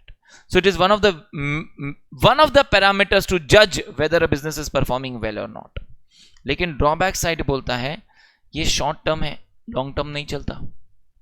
Plus ये रिस्क और अनसर्टेनिटी को इग्नोर करता है, इन द सेंस ये आज प्रॉफिट कमाता है लेकिन उसका लॉन्ग टर्म क्या इंपैक्ट होगा ये इग्नोर करता है। ये नहीं देखता कि आज अगर हम सैलरी कम देंगे, अगर ज्यादा दाम पे कस्टमर्स को बेचेंगे तो इवेंचुअली लॉन्ग टर्म में मेरे बिजनेस के लिए क्या इंपैक्ट हो रहा होगा। Are you getting this? तो बोला ये शॉर्ट टर्म पे फोकस करता है regardless of the long term impacts, कि इवेंचुअली लॉन्ग टर्म पे बिजनेस पे क्या इंपैक्ट हो रहा होगा, इसको ये इग्नोर कर रहा होता है। Ignores the timing of returns. ये कॉन्सेप्ट बहुत डिटेल्स में आएगा next chapter time value of money में, पर सुन के रखो। आज का 100 रुपया 2 साल बाद का 100 रुपया और 10 साल बाद का 100 रुपया बराबर नहीं होता। वाई सन? आज के 100 रुपए में और 2 साल बाद के 100 रुपए में 2 साल का बाद वाले 100 रुपए में 2 साल का इंटरेस्ट छुपा होगा, 10 साल बाद के 100 रुपए में 10 साल का इंटरेस्ट भी छुपा होगा। Are you getting this? Profit maximization में हम सिर्फ आज प्रॉफिट कमाते हैं लेकिन उसका timing of the cash flows ignore करते हैं। इन द सेंस, सुनो, बड़ा इंटरेस्टिंग कॉन्सेप्ट है, बड़ा इंटरेस्टिंग है। अगर आपने 5 लाख का सेल्स किया और 2 लाख का खर्चा किया, नेट प्रॉफिट कितना? 3 लाख। प्रॉफिट मैक्सिमाइजेशन बोलता है very good business 5 lakh 3 lakh profit earned. लेकिन अगर आपने 2 लाख का खर्चा पूरा किया कैश में, 5 लाख का सेल्स पूरा किया क्रेडिट पे जिसका पैसा मिलेगा 2 साल बाद, समझ में आईला? तो प्रॉफिट मैक्सिमाइजेशन वाले बुक्स में खुश हो जाते हैं, नेट प्रॉफिट 3 लाख, पॉकेट में क्या आया? -2 लाख, -2 लाख गया, आया तो कुछ भी नहीं है। So wealth maximization cash flows का टाइमिंग को भी कंसिडर करता है, profit maximization timing of the cash flows को कंसिडर नहीं करता है। इनफैक्ट एक इंपॉर्टेंट चीज सुन के रखना, जहां अकाउंट्स की दुनिया खत्म होती है वहां से फाइनेंस की दुनिया शुरू होती है। अकाउंट्स का एंड होता है पीएल बैलेंस शीट, खत्म। ट्रांजैक्शन को लेके पीएल बैलेंस शीट बना देना बस यहां तक है अकाउंट्स की दुनिया, पर फाइनेंस की दुनिया पीएल बैलेंस शीट से शुरू होती है। फिर उस पीएल बैलेंस शीट को लेके एनालाइज करना, इंटरप्रेट करना, डिसीजंस लेना, ये फाइनेंस की दुनिया होती है। तो फाइनेंस और अकाउंट्स में और एक बहुत बड़ा फर्क होता है कि अकाउंट्स अक्रूवल बेसिस पे काम करता है, फाइनेंस कैश बेसिस पे काम करता है। हमें यह नहीं फर्क पड़ता कि आपने 2 लाख का सेल्स अक्रूवल बेसिस पे कर लिया, 5 लाख का सेल्स और कैश फ्लो नेगेटिव 2 लाख है। अकाउंट्स वाले तो खुश होते हैं सर 3 लाख का प्रॉफिट है, हम फाइनेंस वाले कैश फ्लो से मतलब रखते हैं सर, बिकॉज हमारे लिए it's all about money Honey, पैसे पे फोकस करते हैं और सीधा ध्यान देते हैं कि whether cash flow sufficiently generate कर रहा है कि नहीं कर रहा है business. Are you getting all this? Okay, wealth maximisation notice करना, वेल्थ का एडवांटेजेस एग्जैक्टली उल्टा उल्टा होगा विद प्रॉफिट का डिसएडवांटेजेस। वो शॉर्ट टर्म था, ये लॉन्ग टर्म पर्सपेक्टिव है। वो इग्नोर्स रिस्क था, ये कंसिडर्स रिस्क एंड अनसर्टेनिटी है। वो इग्नोर्स टाइमिंग था, ये कंसिडर्स टाइमिंग ऑफ रिटर्न्स है। यहां पे बोला benefits are measured in terms of cash flow which is more appropriate than profits, जो अभी समझा रहा था। Are you with me? Disadvantage बोला there is no clear relationship between decisions and share price and can lead to management anxiety and frustration. दोनों point समझा रहा है, सुनिएगा। तो बुक अपने को बोलता है अगर आप शेयर होल्डर से कस्टमर को 5 रुपया महंगा बेचोगे, if you increase the selling price by 5 rupees, आपका टोटल नेट प्रॉफिट पे क्या इंपैक्ट होगा ये आप कैलकुलेट कर सकते हो। 5 rupees per unit into number of units, मेरा टोटल नेट प्रॉफिट पे क्या इंपैक्ट होगा आप कैलकुलेट कर सकते हो। लेकिन अगर आप 5 रुपया ज्यादा देते हो अपने वेंडर को, अपने इंप्लॉइज को, तो स्टॉक प्राइस पे क्या इफेक्ट होगा क्या आप कैलकुलेट कर सकते हो। इवेंचुअली वेंडर्स खुश होगा, इंप्लॉइज खुश होगा, लॉन्ग टर्म बेनिफिट होगा। क्या वो शेयर प्राइस पे क्या इफेक्ट होगा कैलकुलेट किया जा सकता है क्या? नहीं। यू कैन नॉट, आप जो भी फाइनेंशियल डिसीजन ले रहे हो उसका शेयर प्राइस पे क्या इफेक्ट होगा डायरेक्टली ये कैलकुलेट कर पाना मुश्किल है। That is the first disadvantage. It is difficult to decide the relationship between financial decisions and share price. And wealth maximization तो है share price value बढ़ाना। Secondly बोला, आज अगर मैं मन लगा के काम करूं और उसका एफर्ट का रिटर्न नहीं दिखेगा तो क्या होगा? फ्रस्ट्रेशन। प्रॉफिट मैक्सिमाइजेशन में मैं जो एफर्ट डालूंगा वो नेट प्रॉफिट में झलकेगा, दिखेगा। लेकिन जब मैं वेल्थ मैक्सिमाइजेशन करूंगा मैं सबको खुश रखूंगा, लेकिन शेयर प्राइस बढ़ेगा जरूरी नहीं है, जिसके वजह से फ्रस्ट्रेशन हो सकता है। आज हो सकता है ना कंपनी का सारे स्टेक होल्डर्स खुश होंगे। You understand the word stakeholders? You understand the difference between a shareholder and stakeholder? Yes और नो? Yes, no? सुन के रखो। Any stakeholder is a person who's interested in the activities and affairs of the business. Shareholder is a person who owns the shares. Stakeholder is a person who's interested in the activities of the business. Employee is a stakeholder. He need not be a shareholder. Customer is a stakeholder. Vendor is a stakeholder. Government is a stakeholder. Any person who's interested in the activities of the business is called a stakeholder. Is shareholder a stakeholder? Yes, because he's also interested. So ये कई बार finance की दुनिया में हम बोलेंगे every shareholder is a stakeholder, but every stakeholder is not a shareholder. समझ में आ रहा है क्या? ओके, तो बोला अल्टीमेटली हम सारे स्टेक होल्डर्स को खुश रखेंगे, लेकिन उसका मेरे स्टॉक प्राइस पे क्या इंपैक्ट होगा ये बता पाना मुश्किल होता है। That's the problem side of it. Are we very clearly getting this everyone? Okay, wealth maximisation and value maximisation, इसी के ऊपर चर्चा शुरू किया है हमने। अब कुछ चीजें हैं जो मैं आपको रीड करने के लिए दे रहा हूं। This is a read content. Profit maximisation, wealth maximisation, exam perspective जितना कंटेंट चाहिए था मैंने डिस्कस कर लिया, रीड करवा दिया। कुछ एक्स्ट्रा कंटेंट है मेरे मटेरियल में जो आप रीड करोगे प्रीवियस पेज में आपको मिलेगा, नोटिस करना, profit maximisation versus wealth maximisation. Next उसके प्रीवियस पेज में वापस बॉटम में मिलेगा वेल्थ मैक्सिमाइजेशन, वैल्यू मैक्सिमाइजेशन। दिख रहा है क्या? ये दोनों चीज आप सेल्फ रीड करके रखोगे, ठीक है। अभी एक और टॉपिक है जो हमने ऑलरेडी फिनिश कर रखा है, relationship between finance and other functions. याद करो हमने डिस्कस किया था कैसे फाइनेंस एंड प्रोडक्शन कनेक्टेड होता है, फाइनेंस एंड मार्केटिंग कनेक्टेड होता है, फाइनेंस एंड एचआर कनेक्टेड होता है। दिख रहा है क्या? सारा डिस्कशंस किया है। ये आप होमवर्क में रीड करोगे जो हम क्लास में भी डिस्कस करेंगे। वेल्थ एंड वैल्यू वाला डिस्कशन जितना क्लास में करना था कर चुका है, वो सिर्फ आपके सेल्फ रीड के लिए है। ये टॉपिक ऐसा है जो हम क्लास में रीड करवाएंगे, डिस्कस हमने कर रखा है, इसको क्लास में भी रीड करवाएंगे आप लोग। Are you with me? Okay, first session है, थोड़ा ज्यादा हेवी नहीं करते हैं, हम इतना ही डिस्कस कर रहे हैं, बट हम चाहते हैं हमने जितना डिस्कस किया है, रीड किया है, वो आप भी साथ साथ में रीड करते चलो, बिकॉज ये पहला इंट्रोडक्शन का छोटा सा थ्योरी चैप्टर है, 2 क्लास का है, नेक्स्ट क्लास तक खत्म हो जाएगा, फिर हम अपने प्रैक्टिकल्स में मूव इन कर जाएंगे। इनफैक्ट हो सकता है नेक्स्ट क्लास के ही एंड में एक प्रैक्टिकल टॉपिक शुरू कर दें, या मैक्सिमम फ्रेश माइंड से करना होगा तो उसके नेक्स्ट क्लास से शुरू करेंगे, लेकिन ये चैप्टर नेक्स्ट क्लास खत्म डेफिनेटली हो जाएगा। छोटू सा चैप्टर है, इतना रिवाइज करके रखो, नेक्स्ट यहीं से कंटिन्यू करेंगे।